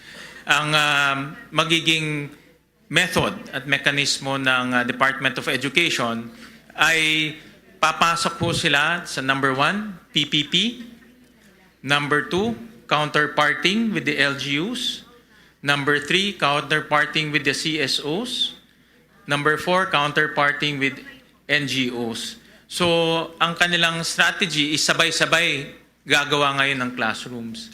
So, ito po ay napag-usapan naman during the hearing, during the budget deliberation, at base po sa calculation ng DepEd, kaya naman ho nilang i-implement ito, basta sabay-sabay ho nilang i-implement. Yes, thank you very much, Mr. Chair. Ang akin lamang, kapag ganito kababa ang disbursement rate, klaro na hindi budget ang issue. Walang kakayahan ng DepEd magpatayo ng ganyang kadami at ang public works man. Sabihin na nga natin na iba-iba ang gagawin ng PPP, ng NGO, CSO at iba't iba pang tropa, LGU. Ang tanong ko po, wala namang maliwanag na plano. Kasi ang totoo, nagawa na po natin to. Hindi naman sa pagmamalaki, pero yung massive school building program po ng dekada 70, alalay po ako noon ng ama ko at nakita natin na new technology sa building ng prefab nung panahon na yon. Sa ngayon, wala naman tayong sinasaad na modular or ibang prefab na technology or smart technology na napakarami ng foam concrete at kung ano-ano pa. Wala naman nababanggit na ganon. At dyan tayo makakamura, alam natin yan. Ikalawa, wala namang prioritization, yung color-coded po ng DepEd. Kabisado po natin yan. Galing tayo sa LGU, hindi naman ganun kaliwanag. Pagkatapos, wala namang kaakibat ito na programa para sa ating teachers. Hanggang ngayon, alam naman natin, teacher natin, ang baba-baba ng sahod. So, marami pong dahilan. At ang lalagay ng napakalaking budget, baka hindi ito ang tanging sagot lamang. Yun lang po, obserbasyon lamang. Ano ang absorption rate na totoo ng DepEd? Apakababa, nasa 23%. Actually, maraming salamat, Senator Amy, sa inyong mga komento. At actually, ang nangyari ho kasi, merong special provision na ibinibigay lang exclusively sa DPWH ang construction. No? So, for 2 years, almost 5 years, no? DPWH lang po ang nagko-construct ng classroom, farm-to-market roads, hospitals, yung health centers. So ngayon, under this budget, i-allow na ho natin ang mga iba't ibang ehensya na pumasok po sa counterparting with LGUs. No? Kung gusto ho nilang makipag-partner with LGUs, pwede ho sila mag-partner para ho mabilis yung construction dahil ang LGUs ho, alam naman ho natin, mas mabilis ho mag-construct. Before I continue, let me recognize the presence of Senator Mark Villar, one of our conferees. Mr. Chair. Yes, we appreciate the concerns of Senator Marcos, and as the chair mentioned, there are several options that Secretary Angara had mentioned in our hearings and in plenary, and that would be including letting the local governments implement the school building program, and we appreciate that. And in fact, Senator Aquino, I think, and Senator Pangilinan mentioned also about the possibility of CSOs and PPPs with accredited private sector partners. So, having said that, if there's no other question, Mr. Chair, I would like to move for the DepEd Office of the Secretary budget to be approved. Mr. Chair? Oh, Yes. yes, I have Senator Tulfo. one quick question. Kanina ko pa po hinahanap dito sa Office of the Secretary. Ito po yung mga hinihingi lagi ng mga teacher, ng mga PTA sa mga estudyante sa public schools. Mga simple, walis, ting-ting, dustpan, pag naglinis ng classroom, basahan, tapos pag malapit ng graduation, mga dekorasyon sa mga stage. Hinihingi po ito sa mga estudyante. Ang dami na pong reklamo na ganito. Saan po banda rito kaya nakasama? Parang wala ho yata. Parang, Dito po sa MOOE, ito po yung operations of schools, elementary, junior high school, senior high school. doon po sa operation of schools. Yeah. Pasok, MOE ho ito ng mga eskwelahan. Maraming salamat po, Mr. Chair. So there's a pending motion to approve the Office of the Secretary. Any second? On the part of the House, Madam Chair, Mr. Chair, we second the motion. Before that, since I'm the movant, I just want to make sure that we put on record before we finalize it, the HGAB number and the BICAM number that we are approving so that it's on the record. May we ask the chair to do that, if you agree, because many figures are being discussed. May we kindly put on record the HGAB figure and the BICAM figure that we are approving? But I so move. Yes. Thank you. Yeah, thank you. And there's a duly seconded, so the budget of the Office of the Secretary, Department of Education is hereby approved. Those summaries, Madam Chair, will be provided prior to the signing of the BICAM report. In fact, dito po sa BICAM, hindi ho natin isa-sign to kaagad. Ipiprint na muna po yung mga dokumento, ipiprint na po yung pre-enrolled copy, at iproprovide yun sa members para po makita ho nila bago ho tayo mag-sign. No? Thank you. All right? Mr. Chair, in response to the query of the Honorable Legarda, the current total under the Office of the Secretary would go from the current HGAB level of 912 to a total of 958.7 billion pesos. So that would be a total increase of 46.2 billion pesos.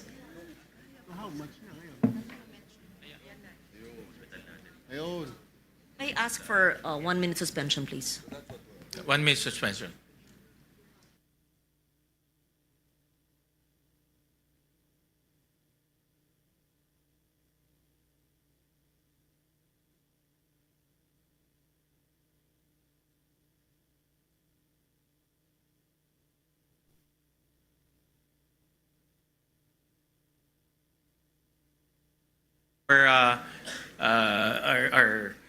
Our meeting. So we go to the National Academy of Sports. Chairperson Mika, do you want to highlight the improvements, if there are any? Thank you very much. For the National Academy of Sports, actually on the part of the House, Mr. Chair, we retained all the items from the NEP to the HGAB. So the current amounts for the two items mentioned here, promotion, development, and implementation, would be 128.8 million pesos, and for general management and supervision, 115.5 million pesos. So we retained the NEP levels for both of these items. Thank you very much, Chairperson Mika. On the part of the Senate, the budget proposal for the National Academy of Sports is 540 million pesos. And this is composed of promotions, development, and implementation of quality and enhanced sports integrated secondary program, general management, and supervision. Let me just dictate. For promotions and development is 344 million pesos. For general management and supervision, 194 million pesos. So any questions, any comments? Hearing none, any motion?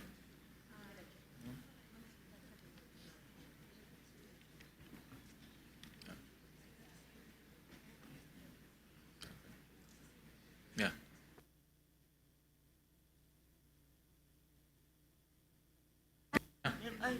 Any motion to approve National Academy of Sports? I move to approve, Mr. Chair, the National Academy of Sports. Any second? Second. Duly seconded. The National Academy of Sports is hereby approved. The National Book Development Board. For the National Book Development Board, Mr. Chair, among the four items mentioned here, we propose an increase in the general management and supervision by 40.3 million pesos, which brings a total to that. So here for the National Book Development Board, the levels under the HGAB would be 40.3 for the general management and supervision, 7.5 million for the policy development, 91.6 million for capacity building, and 12.5 million for administration of awards. On the part of the Senate, we propose a 202 million pesos for the National Book Development Board, composed of general management and supervision, policy to a tune of 57 million, policy development, research, information system and management, and information campaign, 10.5 million pesos, capacity building and trade promotions incentives, 118 million pesos, administrative of awards, grant and incentives, 15 million pesos. Any questions? Any questions po? Mr. Chairman. Yes, go ahead. Yeah, I move for approval of the proposed budget for the National Book Development Board to the tune of a total of 202 million, with a breakdown as stated by our Chair, Wing Gatchalian. So move. Thank you. Any second? I second the motion. Second. Thank you. The duly seconded. The budget of the National Book Development Board is duly approved, and the motion of Congressman Rufus is perfect, being a former member or a former participant and advocate of the National Book Development Board. In the first, Mr. Chairman, the first legal counsel The of first legal NBDB, counsel pala. because I was a lawyer and I was the lawyer of the Publishers Association of the Philippines, and we drafted the bill. Thank you. Alam po, malapit po sa puso ho ninyo ang book development, book publishing industry. Next will be the National Council for Children's Television. On the part of the National Council for Children's Television, the House proposes the retention of the items stated herein in the HGAB from the NEP. For general management and supervision, 21.9 million, and for child-friendly television development services at 49.3 million. The Senate proposes a 116 million budget for the National Council for Children's Television, composed of General Management and Supervision, 26 million. Child-friendly television development services, 89 million. Any questions? I move, Mr. Chair, that we approve the National Council for Children's Television budget. Any second? Second. Duly seconded. The National Council for Children's Television budget is hereby approved. Next will be the National Museum, an organization very close to the heart of Senator Lawrence. So, On Congressman the po- Mika, any? On the part of the House, under the National Museum of the Philippines, we propose the retention of the NEP levels from the current 811.9 million pesos. And in terms of the breakdown, we propose to retain the 423 million pesos lodged under General Management and Supervision. Thank you for that. The Senate proposed a 986 million peso budget composed of General Management and Supervision of 468 million, a locally funded project, development of National Museum of the Philippines, NMP, General Aniceto Lacson Ancestral House, Talisay City, Negros Occidental, of 50 million. Another LFP, development of Calibo, Aklan, 20 million pesos. Another locally funded project, development of NMP, Coronadal and Lake Cebu, South Cotabato, Phase 2, 40 million pesos. Another LFP, exhibition and fit out of various National Museum of the Philippines, Central and Regional Sites, Northern Luzon National Museums of 20 million pesos. Any questions? Hearing none, any motion? Second motion, Mr. Chair. Duly seconded by Senator Erwin. The National Museum of the Philippines budgets hereby approved. The Philippine High School for the Arts. For the Philippine High School of the Arts, on the part of the House, we propose the retention of the current level in the NEP, which is 157 million, 95 million under General Management and Supervision, and 53.9 under operation of the Philippine High School for the Arts.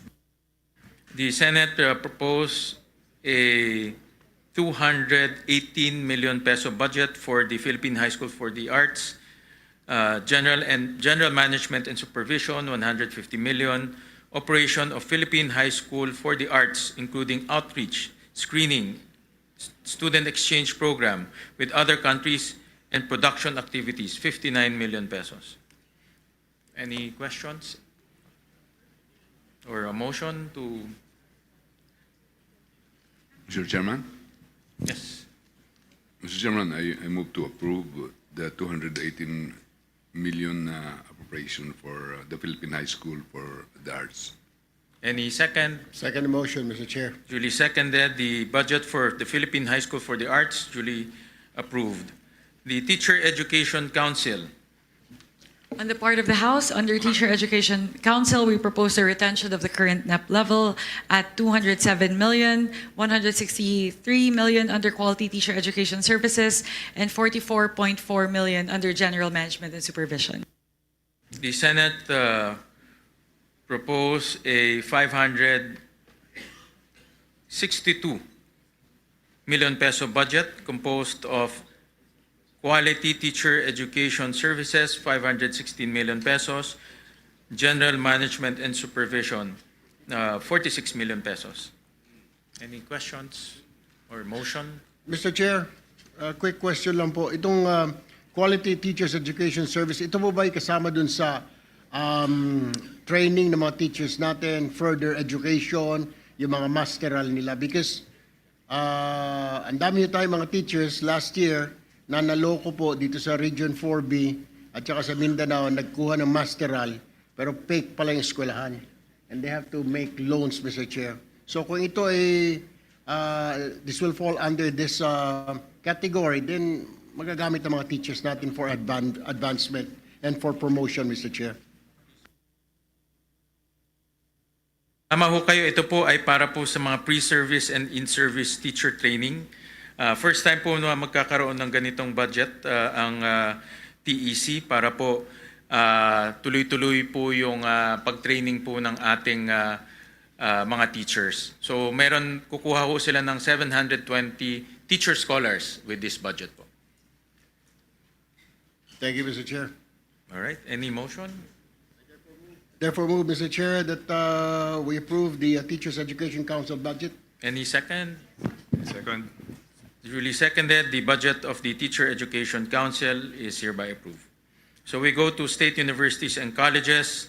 Before we move to that, Mr. Chair, if I may, I would just like to quickly summarize the increases siguro sa major items, just so the general public would be able to see how much we increased from the NEP levels po siguro, para mapakita po natin na talaga po totoo yung ating commitment na itaas po yung budget natin sa education. Siguro po, for the sake of expediency po, I'll focus only on the big ticket items.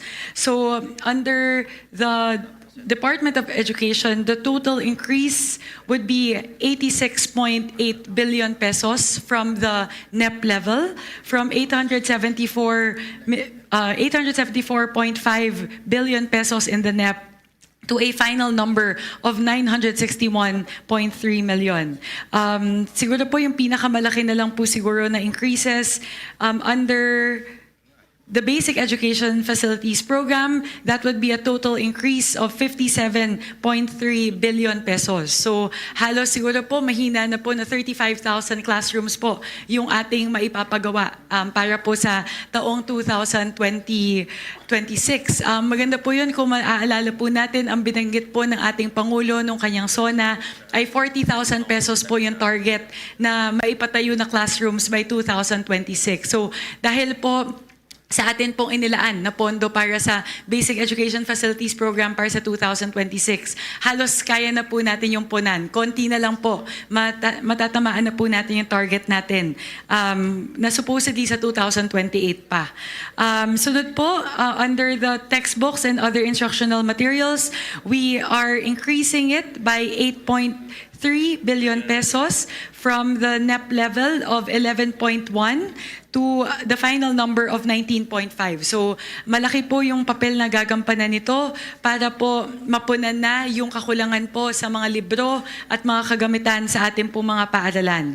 Pagdating po sa school-based feeding program, mula po atin pong magdadagdag po tayo ng 13.9 billion pesos mula po sa 11.7 billion sa NEP, paakyat po sa 25.7 billion pesos. I think, Mr. Chair, correct me if I'm wrong, that represents an increase from 120 days to 180 days para po sa ating mga estudyante. So ano po, maganda po yun kasi halos lahat na po ng araw na pumapasok sila, meron na pong feeding program para po sa kanila. Siguro, Mr. Chair, there are a lot of other items, but I just like to highlight the biggest increase, and that would be in terms of classrooms, in terms of textbooks, at saka pagdating po sa school-based feeding program.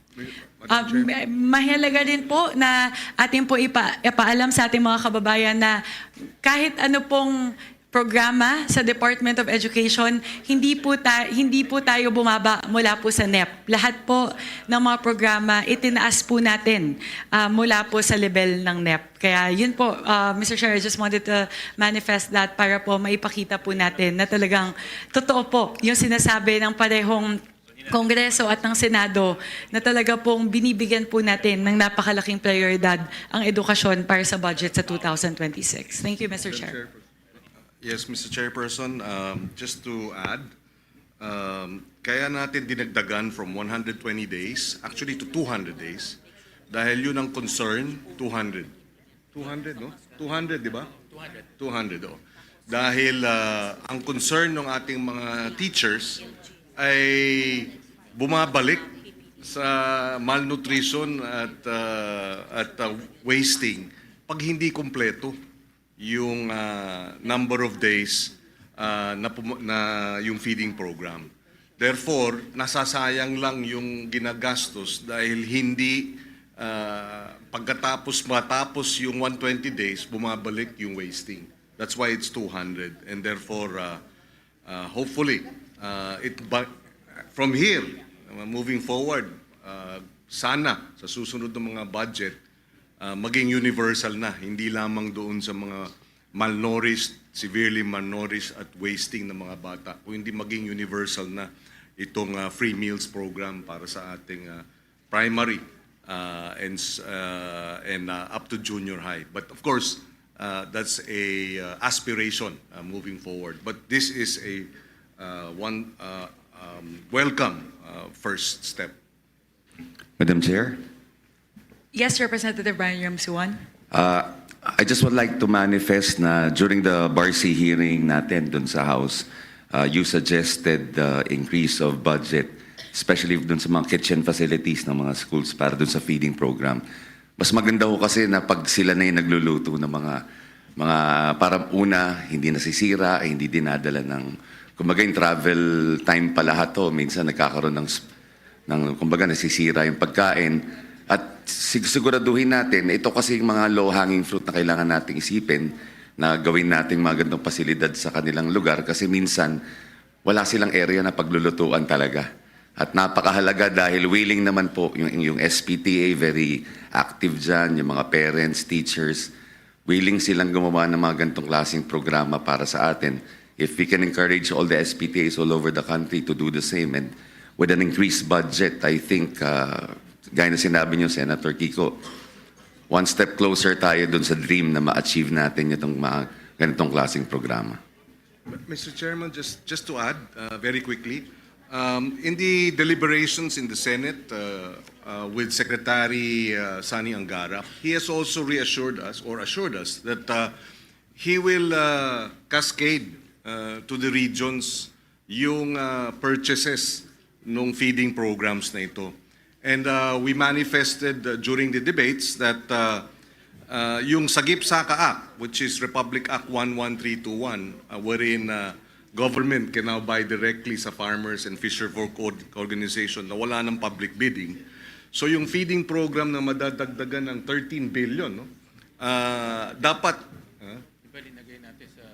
yes, yung milk feeding program, plus yung actual feeding program sa ating primary schools, dapat a significant portion of the budget should be allocated for purchases directly sa mga local farming and fishing communities para sariwa ang pagkain at nakakatulong pa sa ating mga local producers, ang ating mga magsasaka, mangingisda, and therefore the local economy will also benefit. Maraming salamat, Senator Kiko.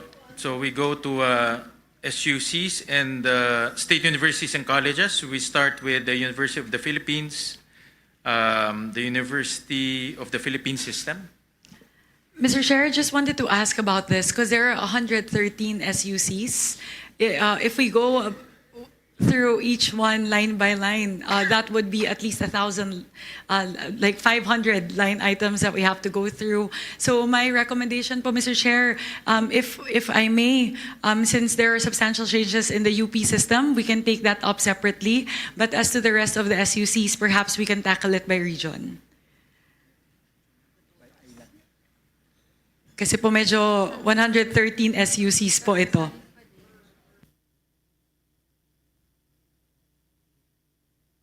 It's just, Kong Mika, if, I think para rin marinig rin ng ating mga constituents yung mga SUC, I suggest we can go through each SUC. Kung, no.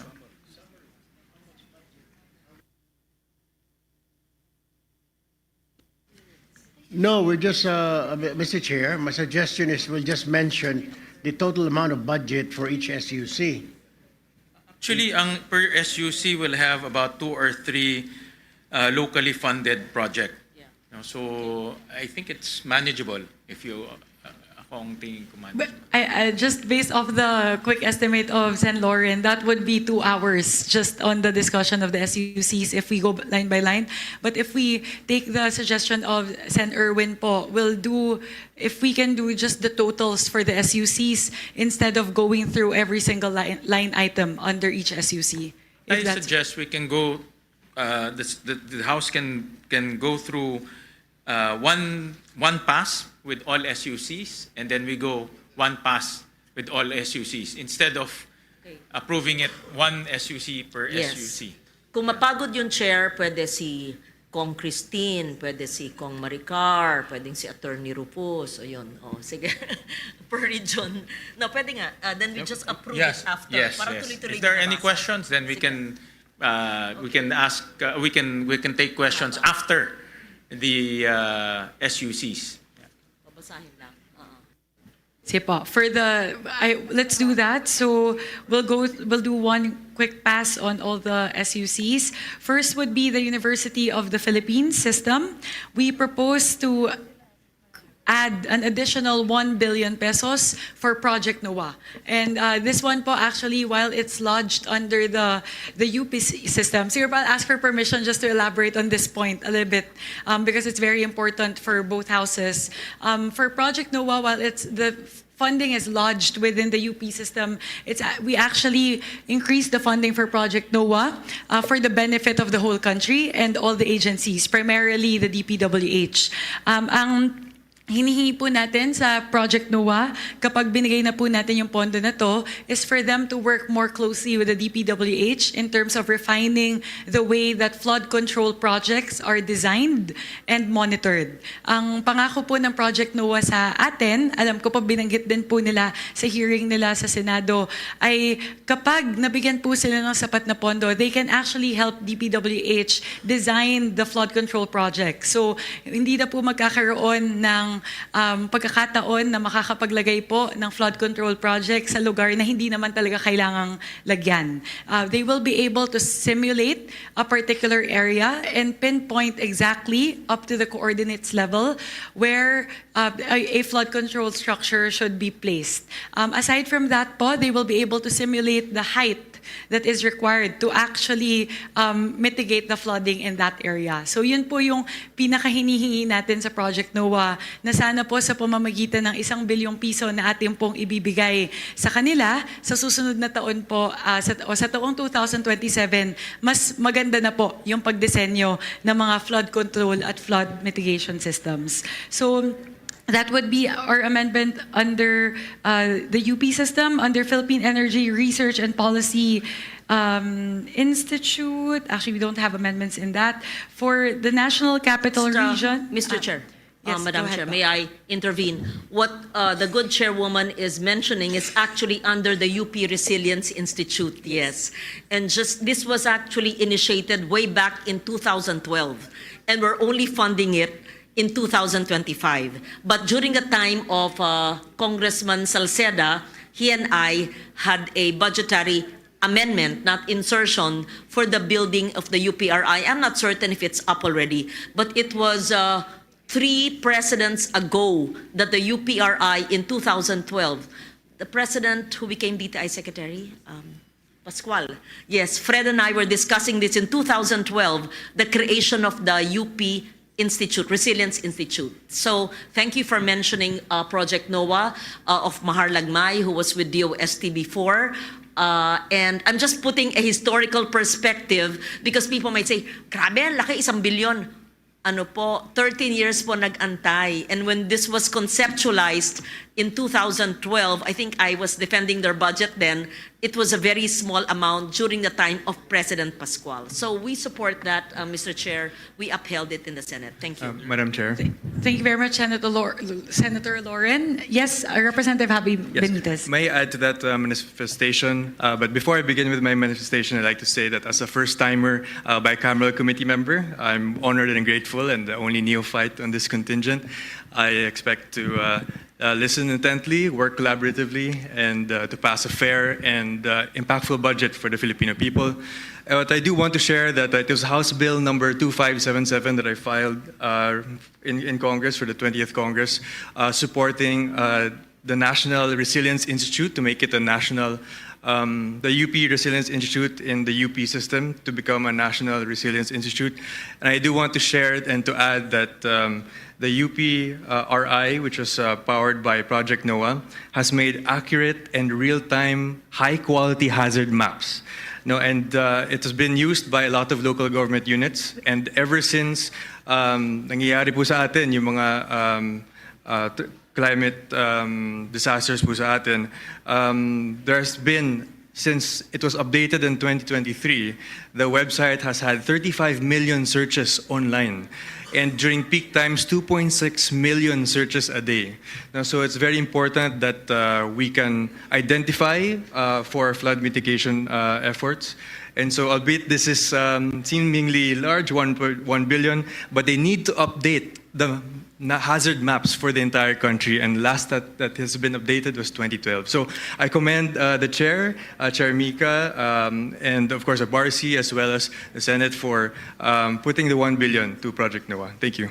Thank you very much. Just to marry the manifestation of Senator Legarda and Representative Benitez, actually, yung point po ni Senator Lauren, tama po yun. Kasi in the last few years, I think, bumaba po sila from having over 500 billion in allocations down to only 36 million a year. So, and despite the huge budget cut, they were still able to create all of these accurate hazard maps, which a lot of our kababayans really rely on, especially in times of flooding and rains. Ang maganda po dito, pagdating po sa Project NOAA, they're able to pinpoint exactly what color each zone is in terms of flooding hazard. So there's red zone, orange, and yellow.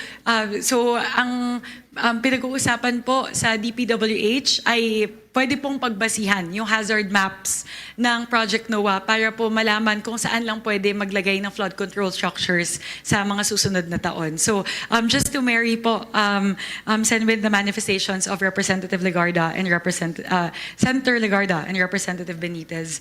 Moving on, Mr. Chair, after the UP system, we go to the schools under the National Capital Region. On the part of the House, we propose an increase to the Polytechnic University of the Philippines of an increase of 55 million pesos from the current 3.623 million in the NEP to 3.67 million.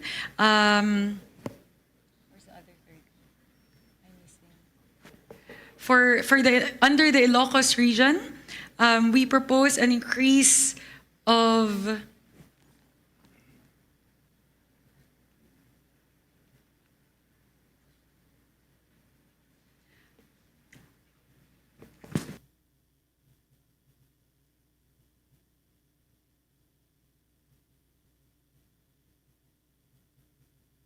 my apologies, Mr. Chair, let me go straight to the Cordillera Administrative Region.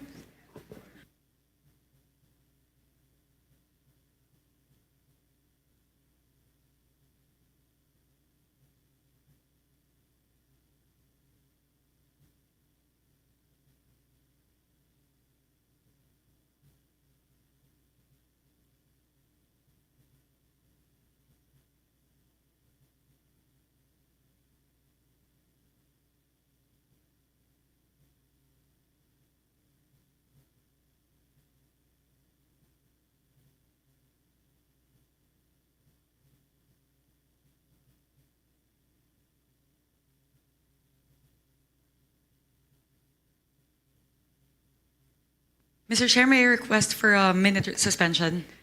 Session suspended.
Thank you very much, and my apologies for the delay. Under the UP system, Mr. Chair, my apologies. Aside from the 1 billion that we're adding in Project NOAA, we're actually adding another 20 million under the UP system. So that's a total of 1 billion 20 million. And then for the National Capital Region, we are adding 55 million to the Polytechnic University of the Philippines and 30 million for the Rizal Technological University. In the Ilocos region, Region 1, we are proposing an increase of 429 million pesos for the Mariano Marcos State University. And under the Cordillera Administrative Region, we propose an increase of 20 million to the Ifugao State University. Under the Cagayan Valley, we propose an increase of 332 million pesos for the Isabela State University. Under Region 3, we propose a 95 million increase to the Aurora State College of Technology and 100 million increase to the Bulacan State University. Under Region 4, we propose an increase of 50 million pesos for Southern Tagalog and Palawan. We propose an increase of 10 million pesos for Region 4 under Laguna State Polytechnic University.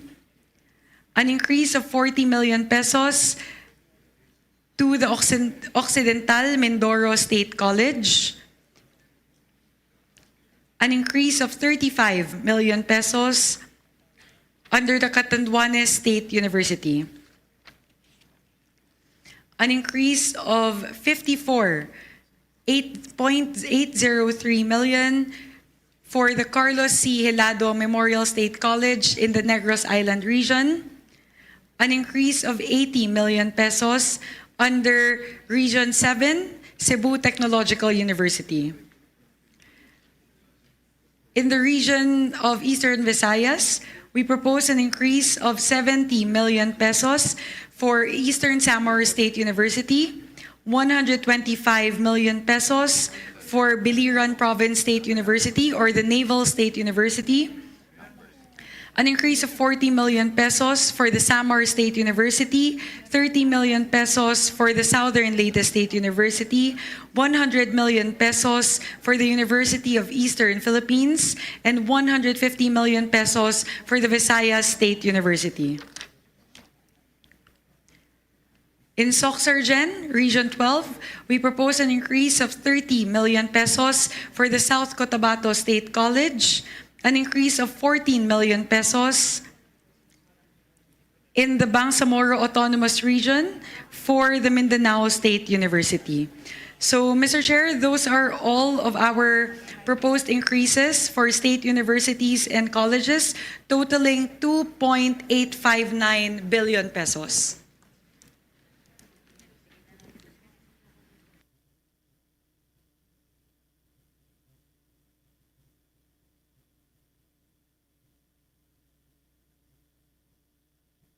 On the part of the Senate, we'll start off with the University of the Philippines dahil maraming taga-UP ho dito.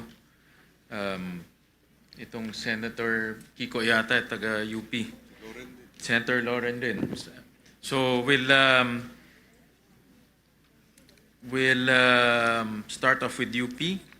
For the University of the Philippines system, locally funded projects, renovation of PAS, Mendoza Hall, UP Manila, 30 million pesos.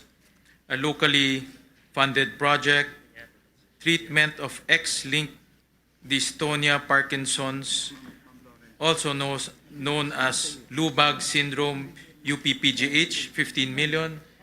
I think this is your intervention, the Parkinson's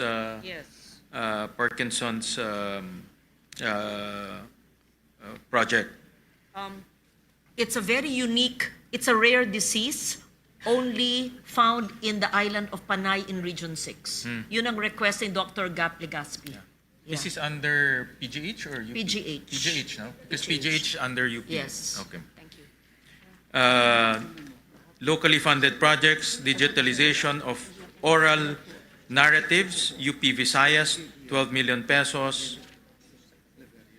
Locally funded projects, scholarship programs for professional masters in tropical marine ecosystem management and professional masters in operations oceanography, PMMO, Marine Science Institute, UP Diliman, 10.9 million pesos. Locally funded projects, development and implementation of the Philippine Secondary Leavers Assessment 2026 to 2027, 200 million pesos. Hospital Services Program,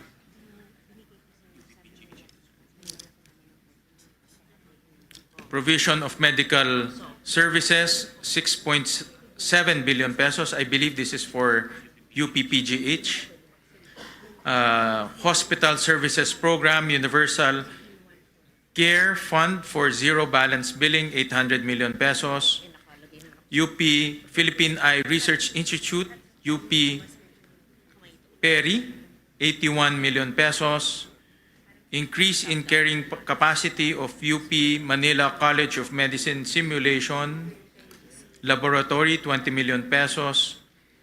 Futures Thinking Research Program, UP Los Baños, 2 million pesos. Upgrading and commissioning of the Structural Engineering Laboratory for Earthquake Engineering, Institute of Civil Engineering, UP Diliman. Ba't wala ito?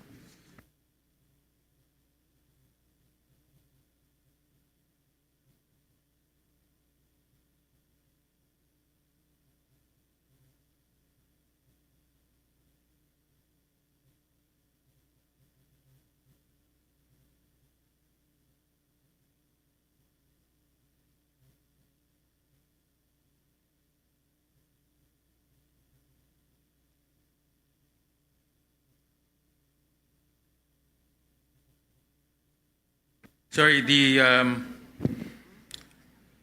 completion and commissioning of the wind tunnel facility for typhoon studies, Institute of Civil Engineering, UP Diliman, 250 million pesos. Establishments of Governance Reform, Innovation and Transformation Laboratory, GRIT Labs, UP National College of Public Administration and Governance, UP Diliman, 30 million pesos. Student Athletes Training and Competition Assistance Program, 30 million pesos. Implementation of the National Vision Screening Program, UP Manila, 10 million pesos. Integrated Mentoring and Mental Wellness Program, UP College of Medicine, Manila, 5 million pesos. Construction, rehabilitation of audiovisual room, South Road Properties Campus, UP Cebu, 21 million pesos. Construction, completion of dormitory for graduate students, UP Los Baños, 21.4 million pesos. Establishment of Health Innovation Hub, UP Mindanao, 18 million pesos. Development of the UP Artificial Intelligence Research Tool, UP System, 5.4 million pesos. Digital Futures Research Hub, empowering doctoral graduates through a collaborative mentoring system, UP Open University, 12 million pesos. Heritage Digitization and Publication Project, National Institute of Islamic Studies and Civilizations, UP Institute of Islamic Studies, UP Diliman, 5.5 million pesos. Smart Library, National Institute of Islamic Studies and Civilizations, UP Institute of Islamic Studies, UP Diliman, 4.5 million pesos. Repair and Rehabilitation of Atienza Hall, Department of Military Science, UP Diliman, 10 million pesos. And we go to the Philippine Energy Research and Policy Institute. The proposal is to the amount of 72 million pesos. And it's composed of the following: General and Administration and Support, 30 million pesos. Research and Development and Policy Utilization Program, provision of research services and policy development, 23 million pesos. Operation Technical Advisory Extension Program, provision of extension services, 18.7 million pesos.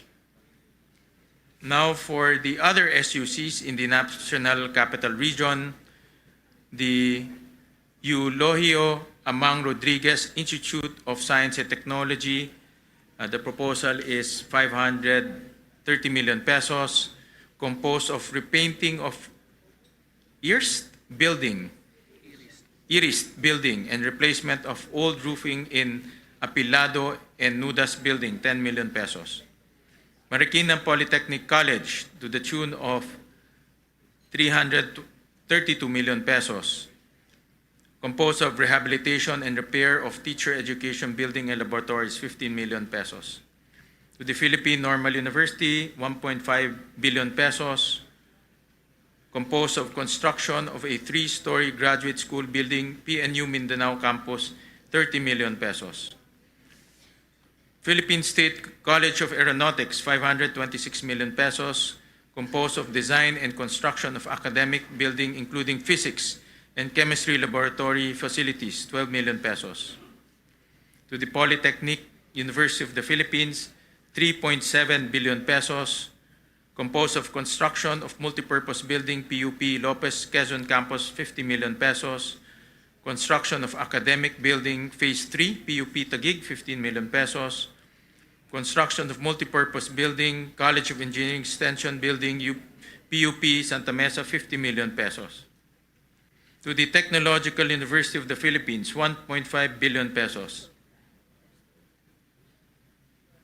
Construction and completion of multipurpose building, Barangay Western Bicutan, Taguig City, 40 million pesos. Now we go to Region 1, Ilocos. Don Mariano Marcos Memorial State University, 1.8 billion pesos, composed of construction of veterinary medicine building and animal hospital, 45 million pesos. Ilocos Sur Polytechnic State College, 551 million pesos, composed of completion of academic building, Tagudin Campus, 45 million pesos. Pangasinan State University, 1.7 billion pesos, composed of construction of 3-story education building, Urdaneta Campus, 30 million pesos. University of Northern Philippines, 1 billion pesos, composed of construction of the College of Nursing Academic Building 3, Phase 1, 45 million pesos. Now we go to the Cordillera Administrative Region. Abra State Institute of Science and Technology, 394 million pesos, composed of upgrading of the Agricultural, Academic, and Laboratory Building Main Campus, 30 million pesos. Apayao State College, 349 million pesos, composed of construction of 3-story Criminology Building, 30 million pesos. Benguet State University, 1 billion pesos, composed of completion of College of Medicine Building Phase 2, 30 million pesos. Kalinga State University, 505 million pesos, composed of construction of Criminology Academic Facility Phase 1, Bulanao Campus, 30 million pesos. Mountain Province State University, 525 million pesos, composed of completion of 7-story Engineering and Technology Building, Tadian Campus, 30 million pesos. We go to Region 2, Batanes State College, 195 million pesos, composed of construction, upgrading of academic building, Bachelor of Industrial Technology, Phase 1, 12 million pesos. Cagayan State University, 1.5 billion pesos, composed of construction of University Academic Building, 45 million pesos, Futures Thinking Research Program, 2 million pesos. Nueva Vizcaya State University, 864 million pesos, composed of construction of 3-story academic building, College of Teacher Education, Bayombong Campus, 20 million pesos. Quirino State University, 429 million pesos. Construction of Office Administration Academic Building, Difun Campus, 20 million pesos. For Region 3, Central Luzon, Aurora State College of Technology, 363 million pesos. Composed of Futures Thinking Research Program, 2 million pesos. Tulong Dulong Program, 1.1 billion pesos. Bataan Peninsula State University, 1 billion pesos. Composed of renovation of training facilities to Food Laboratory Building, Abukay.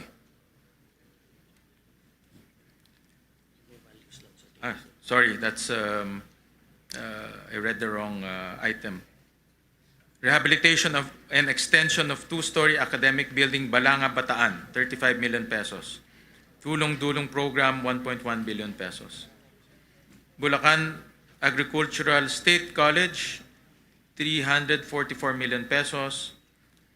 Composed of construction of multipurpose academic building with solar panel and rainwater harvesting facility, 33 million pesos. Tulong Dulong Program, 1.1 billion pesos. Bulacan State University, construction of Gender and Development Building at Campus 2, Malolos, Bulacan, 60 million pesos. Tulong Dulong Program, 1.1 billion pesos. Central Luzon State University, 1.2 billion pesos. Construction of construction of climate resilient General Academic Building A, 40 million pesos. Tulong Dulong Program, 1.1 billion pesos. 𝐻𝐿𝐼𝐻𝐿 University of Science and Technology, 1.4 billion pesos.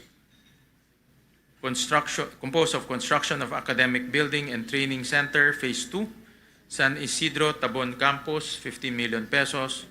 Then Tulong Dulong Program, 1.1 billion pesos. Pampanga State Agricultural University, 631 million pesos. Construction of composed of construction of two-story College of Business, Economics, and Entrepreneurship Building, 30 million pesos. Composed of Tulong Dulong Program, 1.1 billion pesos. Pampanga State University, 1.2 billion pesos. Completion of 12 Classroom 3 Academic Building with Site Development, Porac Campus, 25 million pesos. Tulong Dulong Program, 1.1 billion pesos. The Philippine Merchant Marine Academy, 351 million pesos, composed of construction of academic building, main campus, 30 million pesos, and Tulong Dulong Program, 1.1 billion pesos. President Ramon Magsaysay State University, 743 million pesos, construction 3-story College of Engineering, academic building, IBA Campus, 40 million pesos, Tulong Dulong Program, 1.1 billion pesos. Tarlac Agricultural University, 522 million pesos. Rehabilitation of old building, 30 million pesos. Futures Thinking, 2 million pesos. Construction of College of Education Child Research and Development Laboratory Experiences, 20 million pesos. Tulong Dulong Program, 1.1 billion pesos. Tarlac State University, construction of academic building for College of Engineering, Tarlac State University, 1 billion pesos. Construction of academic building for College of Engineering, 40 million pesos. Tulong Dulong Program, 1.1 billion pesos. Now for Region 4, Southern Tagalog and Palawan. Region 4A, Calabarzon, Batangas State University, 2.4 billion pesos. Future Thinking Research Program, 2 million pesos. Construction of 10-story engineering hub, academic building, 200 million pesos. Tulong Dulong Program, 100 million pesos. Cavite State University, 2.1 billion pesos. Completion of 3-story of College of Engineering and Business Management Building, CCAT Campus, 42 million pesos. Futures Thinking Research Program, 2 million pesos. Tulong Dulong Program, 1.1 billion. Million, no? Million ba ito? Billion. Million pesos.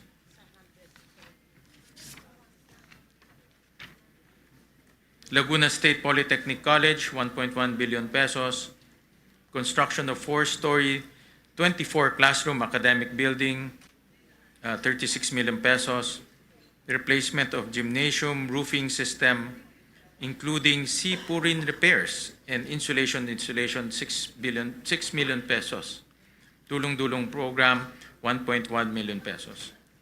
Southern Luzon State University, 761 million pesos. Tulong-dulong program, 1.1 billion pesos. 1.1 million. University of Rizal System, 934 million pesos. Rehabilitation of ISR Academic Building, Morong Campus, 12 million pesos. Tulong-dulong program, 1.1 million pesos. Marinduque State University, 418 million pesos. Futures Thinking Program, 2 million pesos. Construction of academic building for College of Arts and Sciences, 12 million pesos. Tulong-dulong program, 1.1 million pesos. Mindoro State University, 487 million pesos. Establishment of Industrial Technology Education Laboratory, Phase 2, 30 million pesos. Tulong-dulong program, 1.1 million pesos. Occidental Mindoro State College, 684 million pesos. Tulong-dulong program, 1.1 million pesos. Palawan State University, 1 billion pesos. Construction of one-story academic and laboratory building, 3 classrooms at PSU Main Campus, Puerto Princesa City, 15 million pesos. Tulong-dulong program, 1.1 million pesos. Romblon State University, 615 million pesos. Composed of construction of academic building in RSU San Agustin Campus, 40 million pesos. Futures Thinking Research Program, 2 million pesos. Tulong-dulong program, 1.1 million pesos. Western Philippines University, 590 million pesos.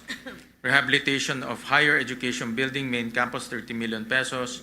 Futures Thinking Research Program, 2 million pesos. Tulong-dulong, 1.1 million pesos. To Region 5, Bicol Region, Bicol State College of Applied Sciences and Technology, 318 million pesos. Construction of 5-story academic building 2, Phase 4, 15 million pesos. Bicol University, 1.1 billion pesos. Completion of BU College of Medicine Building Extension, 30 million pesos. Future Thinking Research Program, 2 million pesos. Construction of Bicol University Health Sciences Building, Legazpi City, Albay, Phase 1, 50 million pesos. Camarines Norte State College, 584 million pesos. Construction of 3-story IFMS Academic Building, Mercedes Campus, 30 million pesos. Camarines Sur Polytechnic Colleges, 744 million pesos.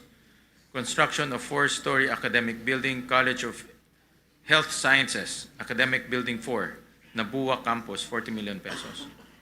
Catanduanes State University, 793 million pesos. Completion of Student Convention Center with Amphitheater, 25 million pesos. Central Bicol State University of Agriculture, 1.2 billion pesos. Futures Thinking Research Program, 2 million pesos. Repair Rehabilitation of Electronics and Electrical Classrooms Building, CBSUA, Calabanga Campus, 12 million pesos.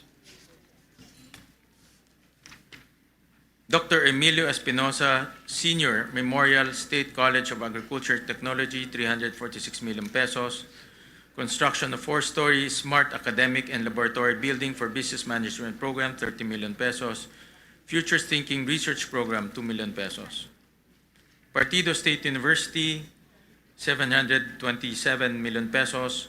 Construction of Criminology Academic Building, Lagonoy Campus, 24 million pesos. Futures Thinking Research Program, 2 million pesos.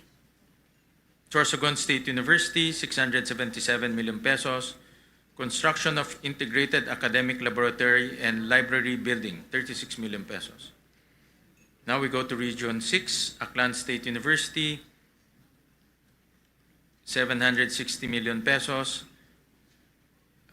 Composed of construction of academic building main campus, 30 million pesos. Capi State University, 1.2 billion pesos, composed of construction of academic building and analytical laboratory for fisheries and marine researches, Pontevedra Campus, 40 million pesos. Guimaras State University, 380 million pesos. Completion of CBM building, main campus, 30 million pesos. Iloilo Science and Technology University, 1.1 billion pesos. Rehabilitation of vertical expansion of academic building, K Building, Iloilo City Campus, 40 million pesos. Futures Thinking Research Program, 2 million pesos. Iloilo State University of Fisheries, Science and Technology, 601 million pesos. Futures Thinking Research Program, 2 million pesos. Completion of academic building, main campus, 12 million pesos. Northern Iloilo State University, 827 million pesos. Construction of 3-story general academic building, 24 million pesos. University of Antique, 801 million pesos. This is in your hometown. Hindi ko amendment yan. Hindi. Salamat. Ano yan? Committee. Salamat. Construction and completion of classroom buildings, Sibalom Campus, 14 million pesos. Construction, completion of classroom buildings, Libertad Campus, 14 million pesos. Futures Thinking Research Program, 2 million pesos.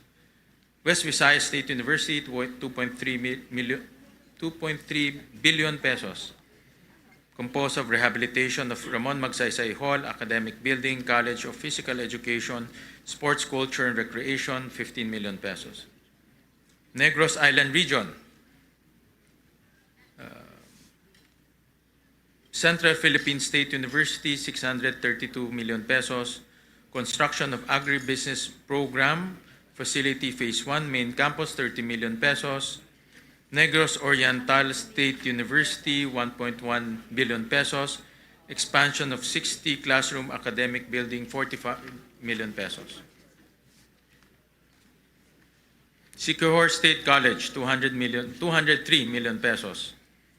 Composed of expansion of engineering learning spaces, construction of the engineering learning space, 50 million pesos. State University of Northern Negros, 365 million pesos. Construction, completion of nursing and allied health services academic building, phase 6 Sagay Campus, 30 million pesos. We go to Region 7, Central Visayas, Bohol Island State University, 1 billion pesos.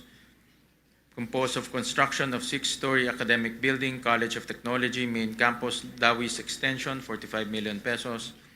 Cebu Normal University, 644 million pesos. Composed of construction of 8-story academic building, Phase 2, Balamban Campus, 30 million pesos. Biliran Province State University, we go to Region 8, Eastern Visayas. Biliran Province State University, 832 million pesos. Futures Thinking Research Program, 2 million pesos. Eastern Samar State University, 927 million pesos. Construction of 2-story College of Medicine dormitory building, 25 million pesos. Eastern Visayas State University, 996 million pesos.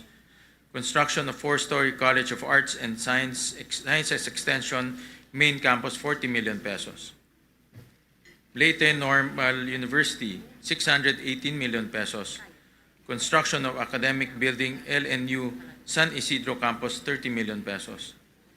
Northwest Samar State University, 680 million pesos. Construction of nursing building, Phase 1, 30 million pesos. And then another Futures Thinking research program, 2 million pesos. Palompon Institute of Technology, 460 million pesos. Construction of engineering building, Phase 2, 30 million pesos. We go to Region 9, Zamboanga Peninsula, Basilan State College, 315 million pesos. Composed of Futures Thinking Program, 2 million pesos. Construction of academic building, including Animal Science Laboratory, 12 million pesos. Real Estate College, 640 million pesos, 604 million pesos, composed of construction of academic building with laboratories and library, Biswangan Lakewood Campus, 30 million pesos, construction of academic building, main campus, 30 million pesos, construction of student center building, Caridad Tumingag Campus, 34 million pesos. Jose Rizal Memorial State University, 938 million pesos, composed of construction of two-story 10-classroom building with facilities, School of Engineering, 18 million pesos, repair, rehabilitation of track and field oval, main campus, 20 million pesos, Western Mindanao State University, 1.3 billion pesos, construction of three-story College of Agriculture academic building, San Ramon Campus, 30 million pesos. Zamboanga Peninsula Polytechnic State University, 719 million pesos, construction of Technology Building Phase 1, College of Engineering and Technology, 18 million pesos. Zamboanga State College, Marine Sciences and Technology, 342 million pesos, construction of Academic Building 2, Phase 1, 18 million pesos. We go to Region 10, Northern Mindanao.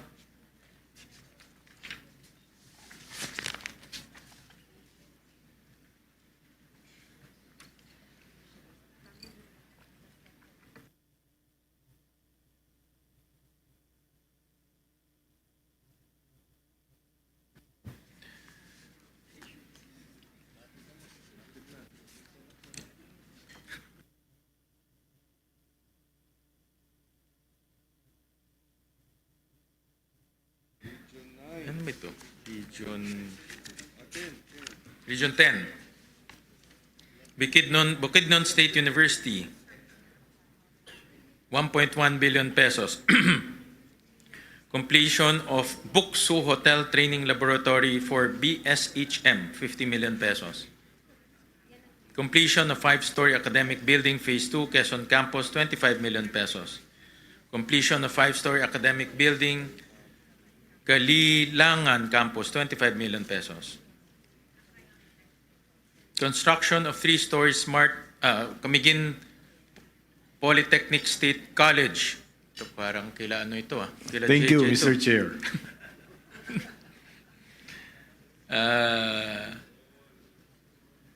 Nawala tuloy ako, Jay. 286 million pesos. That includes construction of 3-story Smart Institute of Technology building, main campus, 30 million pesos. Central Mindanao University, 1.1 billion pesos. Construction of academic building, College of Education, 45 million pesos. Construction of covered court, main campus, 10 million pesos. MSU Iligan Institute of Technology, 1.6 billion pesos. Composed of repair of various academic building structures, 12 million pesos. Northern Bukidnon State College, 295 million pesos, composed of completion and equipping of 4-story IT building Phase 4, 25 million pesos. Northern Mindanao State College of Science and Technology, 500 million pesos, construction of agriculture and environmental science building, 50 million pesos. University of Science and Technology of Southern Philippines, 1.7 billion pesos. Establishment of 3-story smart computing academic building, Phase 1, Orqueta Campus, 42 million pesos. University of Science and Technology, Southern Philippines, Cagayan de Oro Campus. Ano ba ito? Mayroon, I think that was in part of the, ano ito?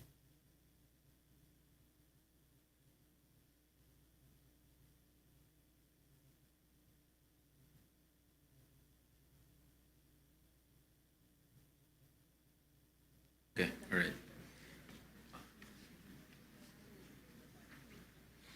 Okay, we go to Region 11. Mr. Chairman, Yeah. with your permission, Yes. before we leave Region 10, we'd like to appeal to the Senate because if you will see Region 10, all the schools have capital outlay. But then my university in my city and my province, if you can see here, it's all blank. zero. So almost all our university, state colleges and universities, you gave capital outlay. But in the case of Cagayan de Oro Campus, University of Science and Technology, zero. University of Science and Technology in Claveria Campus, zero. Can we appeal that we include the following, Mr. Chairman, to be able to be, to be fair to everyone? And we only are requesting, Mr. Chairman, because in the House, we have agreed now there will be no capital outlay. But since the Senate has been giving capital outlay to all, actually all. But here, if you can see here, for Cagayan de Oro Campus and also Claveria Campus, zero. So we just may request the following for inclusion. Is that possible, Mr. Chairman? Mr. President, we were advised by the DBM that the operating unit is the University of Science and Technology, Southern Philippines. Yes. So we were advised that the allocation will be in that university, Mr. President. But if you can see here, They have there is different no... campuses, if I'm not Yeah, mistaken. there are two campuses, and there is no capital outlay. That is why, if you can see here, all the other universities in northern Mindanao, Region 10, they have what you have given them, their buildings and their laboratories and academic buildings. But then, nasiro kami dito, Mr. Chairman. So I would just like, therefore, to move that we add what is just needed by the campuses, Mr. Chairman. Yes, wala dito zero Well, the PASOK, which suggested to us, PASOK actually compiled all the requests of the university, especially to increase their capacity, and they submitted to us. So they submitted to us the projects per university, not for extension campuses.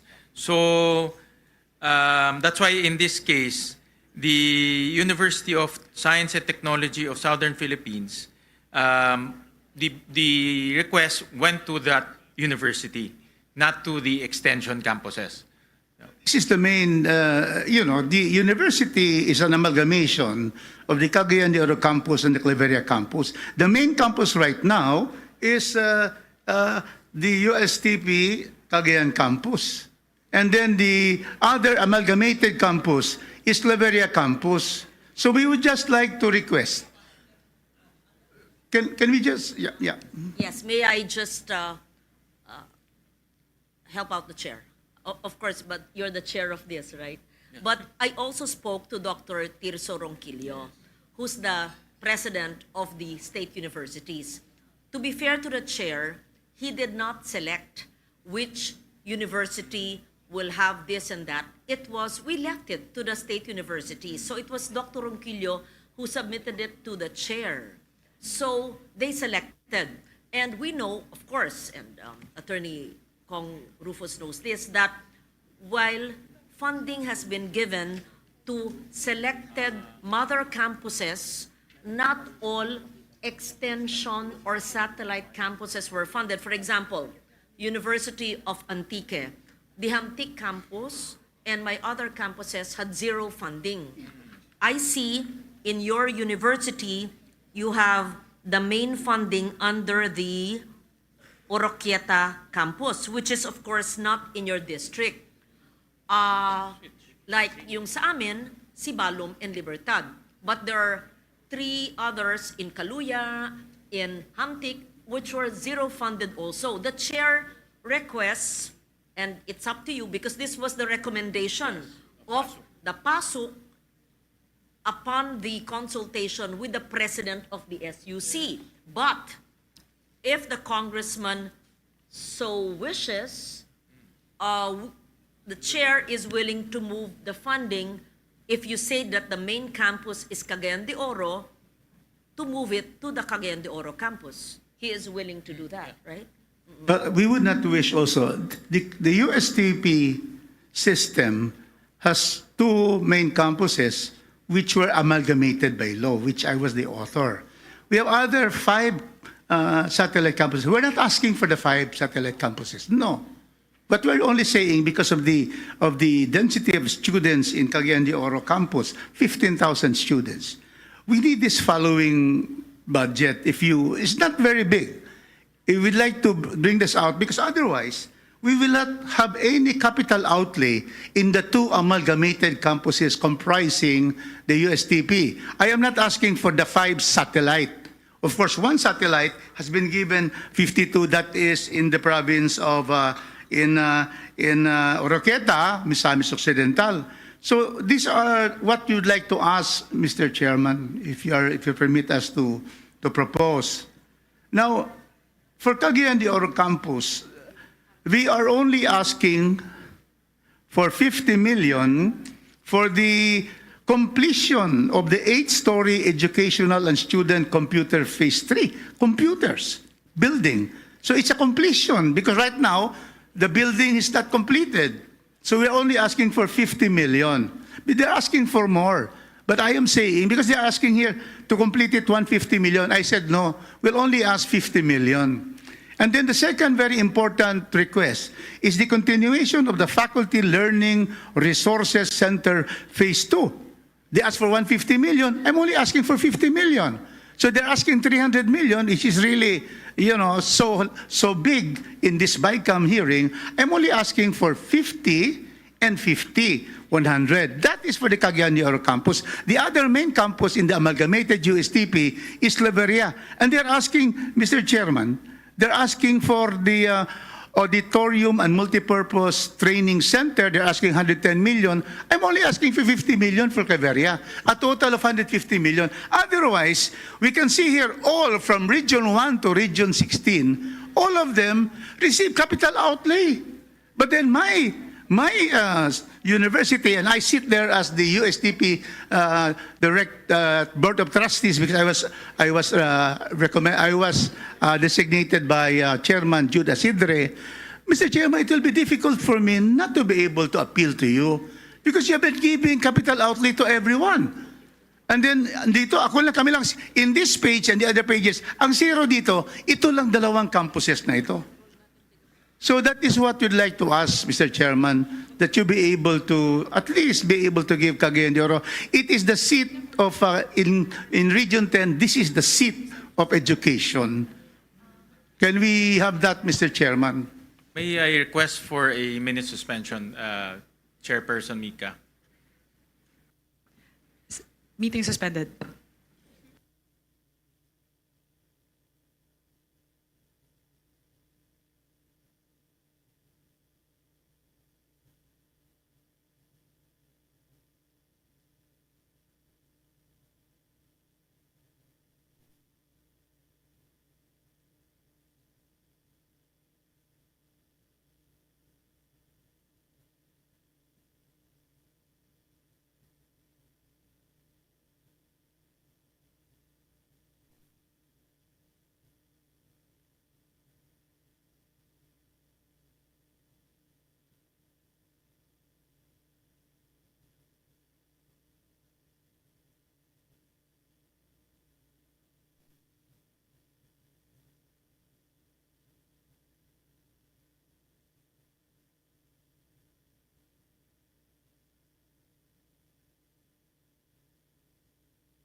BICAM. So we are at the, and I thank Congressman Rufus for really taking care of his district, especially the universities there. Kailangan ho talagang matutukan yung mga pangangailangan po ng ating university. And you have our support, Congressman Rufus. Thank you, Mr. Chairman. Thank you. Thank you.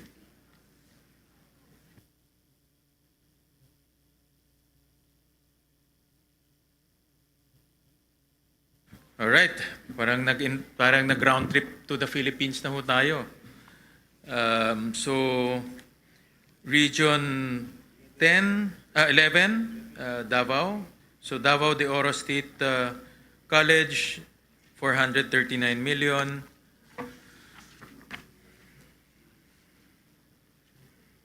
That includes construction of 5-story, 30 classroom administrative academic building.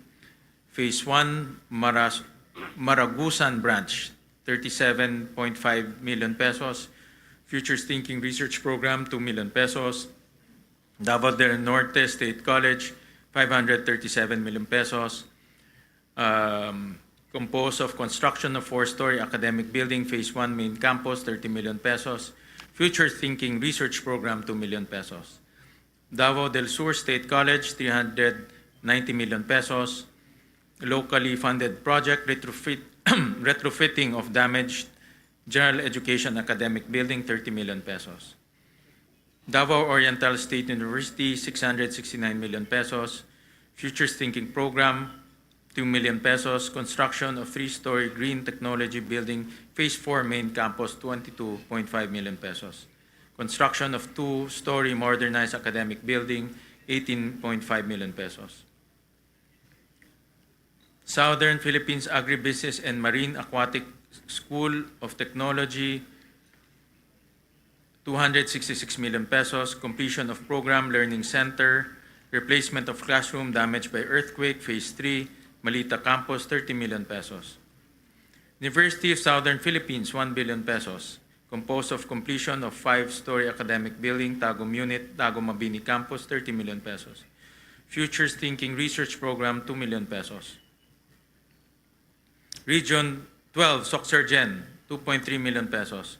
Cotabato Foundation College of Science and Technology, 240 million pesos. Construction of Criminology Building, 28.8 million pesos. Sultan Kudarat State University, 692 million pesos. Composed of construction of College of Medicine Building, Phase 2, 18 million pesos. University Southern Mindanao, 1.1 billion pesos. Establishment of Cacao Center of Excellence in Research, Development, Innovations, and Capacity Enhancement, 45 million pesos. Region 13, Caraga. Agusan del Sur State College of Agriculture and Technology, 544 million pesos. Locally funded projects, completion of academic building, College of Teacher Education, 30 million pesos. Caraga State University, 1.1 billion pesos. Construction of College of Forestry and Environmental Science Building Complex, 45 million pesos. Northeastern Mindanao State University, 1.4 million pesos. Construction of academic classroom, advanced DBMG building, 45 million pesos. Surigao del Norte University, 722 million pesos. Construction of academic building, College of Engineering, 30 million pesos. The Bangsamoro Autonomous Region in Muslim Mindanao. Adyong Memorial State College, 165 million pesos. Construction of academic and administrative building, 18.5 million pesos. Cotabato State University, 407 million pesos. Construction of 5-story college and art science building, 30 million pesos. Mindanao State University, 6.2 billion pesos. Improvement and upgrading of academic building, College of Engineering and Computing Sciences, MSU Maguindanao, 72 million pesos. Construction of academic facility for Peace, Culture, and Arts, MSU General Santos, 35 million pesos. MSU Tawi-Tawi College of Technology and Oceanography, 1 billion pesos. Repair of academic structures, 30 million pesos. Futures Thinking Program, 2 million pesos. Sulu State College, 476 million pesos. Construction of completion of 4-story academic building, 28.5 million pesos. Futures Thinking, 2 million pesos. Construction, completion of information communication technology building, 42 million pesos. Tawi-Tawi Regional Agricultural College, 279 million pesos. Construction of academic building, Tarawakan Campus, 24 million pesos. May, ano ito? Nakalimutan. I think I missed one university, Tarlac State University. Ito ba yun? This one? Center for Peace, Indigents, Center for Peace, Indigenous Peoples, Resources, and Development, CPIRD, 700,000.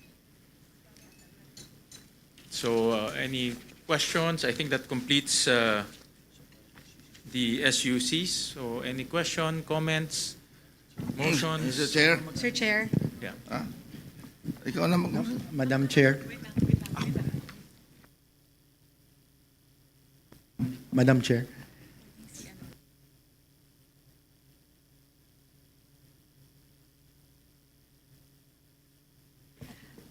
I would like to recognize the Honorable Maricar Zamora. Thank you, Madam Chair, Mr. Chair. Just manifestation, seeing that there are proposal from the Senate for the additional tulong-dunong programs for several universities, particularly for universities in regions 3 and 4. Just for a manifestation, Mr. Chair, Madam Chair, we wish also to see Senate intervention for tulong-dunong program for other regions, especially for Visayas and Mindanao, because here in the proposal, we only see proposal for tulong-dunong for 3 regions and not for all state universities. While we understand that there could be some priorities, but as a representative from Mindanao, I also wish to see Senate intervention for universities and colleges in Mindanao and Visayas. Thank you, Mr. Chair. We'll take note of that, Congresswoman Maricar Zamora. Thank you for that comment. I would now like to recognize Senior Vice Chairperson Abet Garcia. Thank you very much, Madam Chair, Mr. Chair. May tanong lang po ako, Madam Chair. If you remember, during the budget hearing ng mga state universities sa House, and it was chaired by 3 vice chairs ng Luzon, Visayas, Mindanao, ng mga state universities, ang pinakamalaking hiniling nila or concern nila ay yung utang na for many years ay hindi nababayaran sila sa kanila with regards to free college education na by law kailangan nababayaran sila at nare-replenish sa pondo nila. And this concern was brought to the attention of our leadership. Kasama rin po yung ating minority, and they requested the chair to look for additional sources. So this was presented earlier na nakahanap po kayo ng fiscal space sa NEP to the tune of 4 billion pesos at nakahanap po kayo ng idle funds sa Higher Education Development Fund to the tune of 7 plus billion pesos to complete the 12 billion peso na utang. So I just want to make sure, Mr. Chair, na dito sa aproba natin, yung mga state universities totaling to around 114 who in the version of the House are bent to receive a windfall amount. I just want to make sure na dito sa final version ay matutuloy ito dahil ito yung matagal nang iniintay ng ating mga state universities at ng ating mga estudyante. Madam Chair, Mr. Chair. Thank you, SVC. So, ano po, the assurance that we can give is intact po yun. So dalawang bagay po yun. As mentioned earlier, we already gave an additional 2.8 billion pesos for the state university. So yun po talaga allocation nila for their different locally funded projects. On top of that, we will be giving them the windfall amount that would result to the payment of deficiencies to SUCs. So ito pong yung 12.31 billion pesos to be exact na ibabayad po sa mga SUCs dun po sa kakulangan sa implementasyon ng UACTE ay idadagdag pa po dun sa idinagdag po ng Kongreso at ng Senado para po sa 114 na mga state universities and colleges. So in effect po, I believe, Senwin, may I ask po what would be the total increase to the 114 state universities and colleges?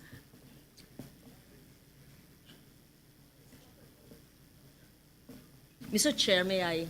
Yes, go ahead. Because this, Go ahead po. remember, it was Yeah. a non-working, May bagyo. stormy day when we met with all the state universities and colleges presidents in Manila Polo Club, the chair and myself, and the hearing was canceled in the Senate, and we still met with them with Dr. Tirso Ronquillo. And they brought up the subject matter of what Congressman, my dear friend, Abet Garcia mentioned, and of course, we told them that no matter what, we will ensure that in the GAA and in forthcoming years, the budget for the free quality tertiary education would be based on the current enrollment, not on a computed number which was wrong. I don't want to blame an agency of government. Having said that, we assure the House that whatever amendment you did, and the source would be the Higher Education Fund, Chair Shirley Agrupis had confirmed that in the hearing, because whatever was discussed in that privately held meeting was replayed, if I may use that word, in the Senate hearing and in plenary as well. And we will ensure that that is carried until the BICAM, until it is signed by the President. Let us also kindly put it on record that when the DBM puts the amount, it must follow the current year's enrollment and the possibility of the increasing enrollment. The reason for the backlog or the lack of funds in the past years was a wrong computation used allegedly, I don't want to blame, by the DBM. But I believe it's resolved, Mr. Chair. Is that accurate? Yes. And the funds are provided for, as of now, in the Senate version. Yes. Yes. Thank you for raising that, Congressman Garcia. I recall in your hearing in the House, yes, that was discussed as well. Yes. Thank you. Yes, Senator Loren. Thank you, Mr. Chair. Actually, Thank that's you, a Madam Chair. long-time problem. I think that problem has been plaguing the SUCs for many years. And finally, both the House and the Senate has finally resolved this by allocating 4 billion from the GAA or from the budget and another 8 billion from the Higher Education Development Fund. So tapos na ho yung problema na yun. Yes. But kailangan ma-resolve yung formula ko or else babalik ulit yung problema Yes, next year. Correct. Thank you, Chair, for raising that. Let it be said that every year, hindi dapat ginagamot ng BICAM o ng Kongreso o ng Senado ang kakulangan. Kaya nga dapat tama na yung komputasyon para sa NEP pa lang tama na. Kasi batas ito. This is similar to the PhilHealth issue. Bakit tinimbang ngunit kulang? Bakit 53 ba bilang sa NEP ng 2026, dapat plus 16B kung tama yung computation. So ganun din sa free college education. Dapat tama ang computation ayon sa mga enrollees sa susunod na taon para hindi gagamutin na naman, hahabulin sa GAB o sa GAA. Yeah, so I'm glad we are of the same mind and we share that advocacy, all of us in this hall today, so we make sure that the NEP next 2027 will be correctly computed. Thank you for raising that. I'll just add to that. So we actually put in 2 special provisions pertaining to this. The first would be to ensure that the HEDF will be committed by CHED towards this purpose. Because in the previous years, we found out that apparently the HEDF has been accumulating for the last 27 years, untouched.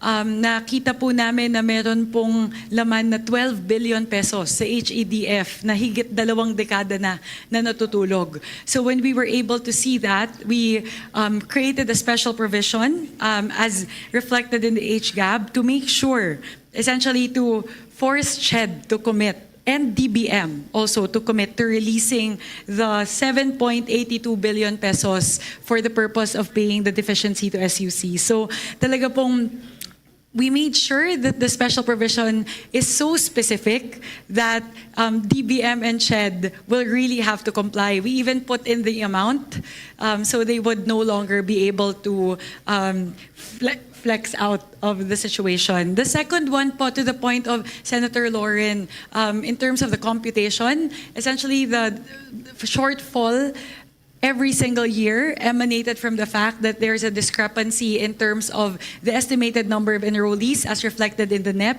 and the actual number of enrollees. Lumaki po ng lumaki yung gap every year. So we put in another special provision in the HGAB, and this is something that we would have to reconcile as well, wherein we essentially mandated PASOK, CHED, and the DBM that during the budget call, they already need to do that alignment. And there would be a deadline for SUCs to submit their projected enrollees for the following year. So just to say, we're doing this, we're doing a 2-pronged approach. First is that we will pay the current deficiency to SUCs amounting to 12.31 billion.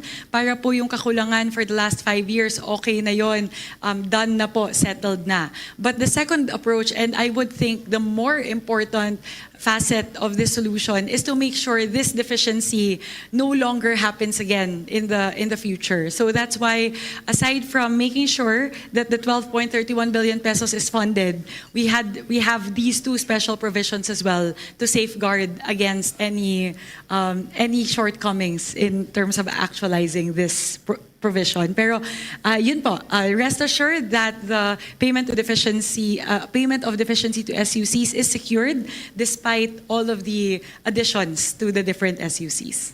Maraming salamat, Madam Chair, Mr. Chair, and Senator Loren. Just a last note on that. Thank you for that, Chair Mika and Kong Abet. Alam niyo, sinabi ng mga SUCs, dahil sila nag-aabono para punuin yung batas na ginawa natin, nawawalan sila ng pondo sa mga regular programs sa kabataan. So ang nawala talaga yung mga benepisyo ng mga bata. Ang dami nilang kinancel na ongoing programs nila just to fill in the billions that were missing for the past year. So this is really a very good step that both houses are doing, that we're filling it up. And again, dapat tama na sa NEP 2027. So thank you for bringing it up. Mr. Chair, Madam Chair. Yes, Representative Pepito Alvarez. Kung wala na ibang issue, I move for the omnibus approval of all budget of the SUCs in all regions. So move, Mr. Chair. Thank you. Duly seconded by our colleagues. The budget, yes. Just very quickly for the information of not just our colleagues, but those who are viewing us live stream through live streaming. May we just place on record the Tulong Dunong program, because it was repeated over and over for, I think, 28 or 18 SUCs would have it. What is the program? How do we ensure that that it is availed of? Who do they go to? Because there is a Tulong Dunong in the state universities, and then a Tulong Dunong with the CHED. In fact, with CHED, it's about a little over 2 billion. So how does this work? Just for the record, Mr. Chairman. So since this is downloaded directly to the state universities will implement that scholarship program in particular. So iba po yung sa CHED, iba po yung sa mga state universities. So that's how you operationalize the ones in the state universities. And this is administered by the state universities. Yes, administered and by state universities. But they also follow the 𝐁ED guidelines as to income, as to qualifications, as to minimum grades. How does that work in tandem with the free universal tertiary level education? From what I see on the ground, so free higher education, wala silang tuition fee, but in poorest of the poor, they give additional stipend so that they can buy books, they can buy materials for their subjects or for their course. So that's how they extend help to those who need extra help, even though it's already free in terms of tuition fees. Thank you, Mr. Chairman. All right, so Mr. Chair, sorry, that's a very actually valid question. I think that was a point of Representative Zamora earlier. Given that you've already downloaded the Tulong Dunong straight to the SUCs, does 𝐁ED have internal guidelines to make sure that the Tulong Dunong program downloaded straight to SUCs follow the same guidelines as those funds downloaded in the TDP program lodged within 𝐁ED Central Office? Yun po siguro yung may mechanism ba? Is there a mechanism currently that allows that? Because actually this is the first time personally that I've heard of Tulong Dunong funds being lodged directly in the funds of SUCs. From what I understand, they follow the 𝐁ED guidelines. No? For example, in terms of who can avail, in terms of minimum grades, all of those. So they follow the 𝐁ED guidelines. Kasi, Mr. Chair, if I may, notice, Mr. Chair, in some of the state universities, like here in Cordillera, they don't have that Tulong Dunong. Also in Cagayan Valley, I see Tulong Dunong dito lang po sa Central Luzon and other regions, pero doon po sa CAR and then sa Ilocos region, maging dito po sa NCR, wala po tayong Tulong Dunong. So parang may mga lugar na may Tulong Dunong, pero may mga state universities na wala naman po. It depends on kung meron pong mga requests from the state universities. So kung meron silang mga requests, nagpapadala ho sila ng mga request letters sa Senate at doon naman po rin-rationalize kung sino po ang makakatanggap. And also, Mr. Chair, siguro we have to inform the school itself, the management, to inform the students. Kasi may mga students po, Mr. Chair, na hindi nila alam na merong there's such thing as a scholarship for funding, for their board and lodging, etc. May mga estudyante pong hindi alam. So, kailangan talaga siguro yung information dissemination within the school campus na meron pong available na tulong-dulong mula sa pamahalaan. Thank you for that. Actually, there's a pending motion. I'll rule on that first. So, Chairman, my Yeah. apologies. I am on the phone with Chairperson Shirley Agrupis right now. So let me just quickly clarify this point. Perhaps because it's stated as a different line item. So if we approve it as such, then perhaps if the decision of 𝐁ED is that it has to be lodged under 𝐁ED Central Office, we may be approving something that's not implementable. So if I may po, Chairman Shirley Agrupis po is on the phone with me. May I request for a minute suspension? Suspension.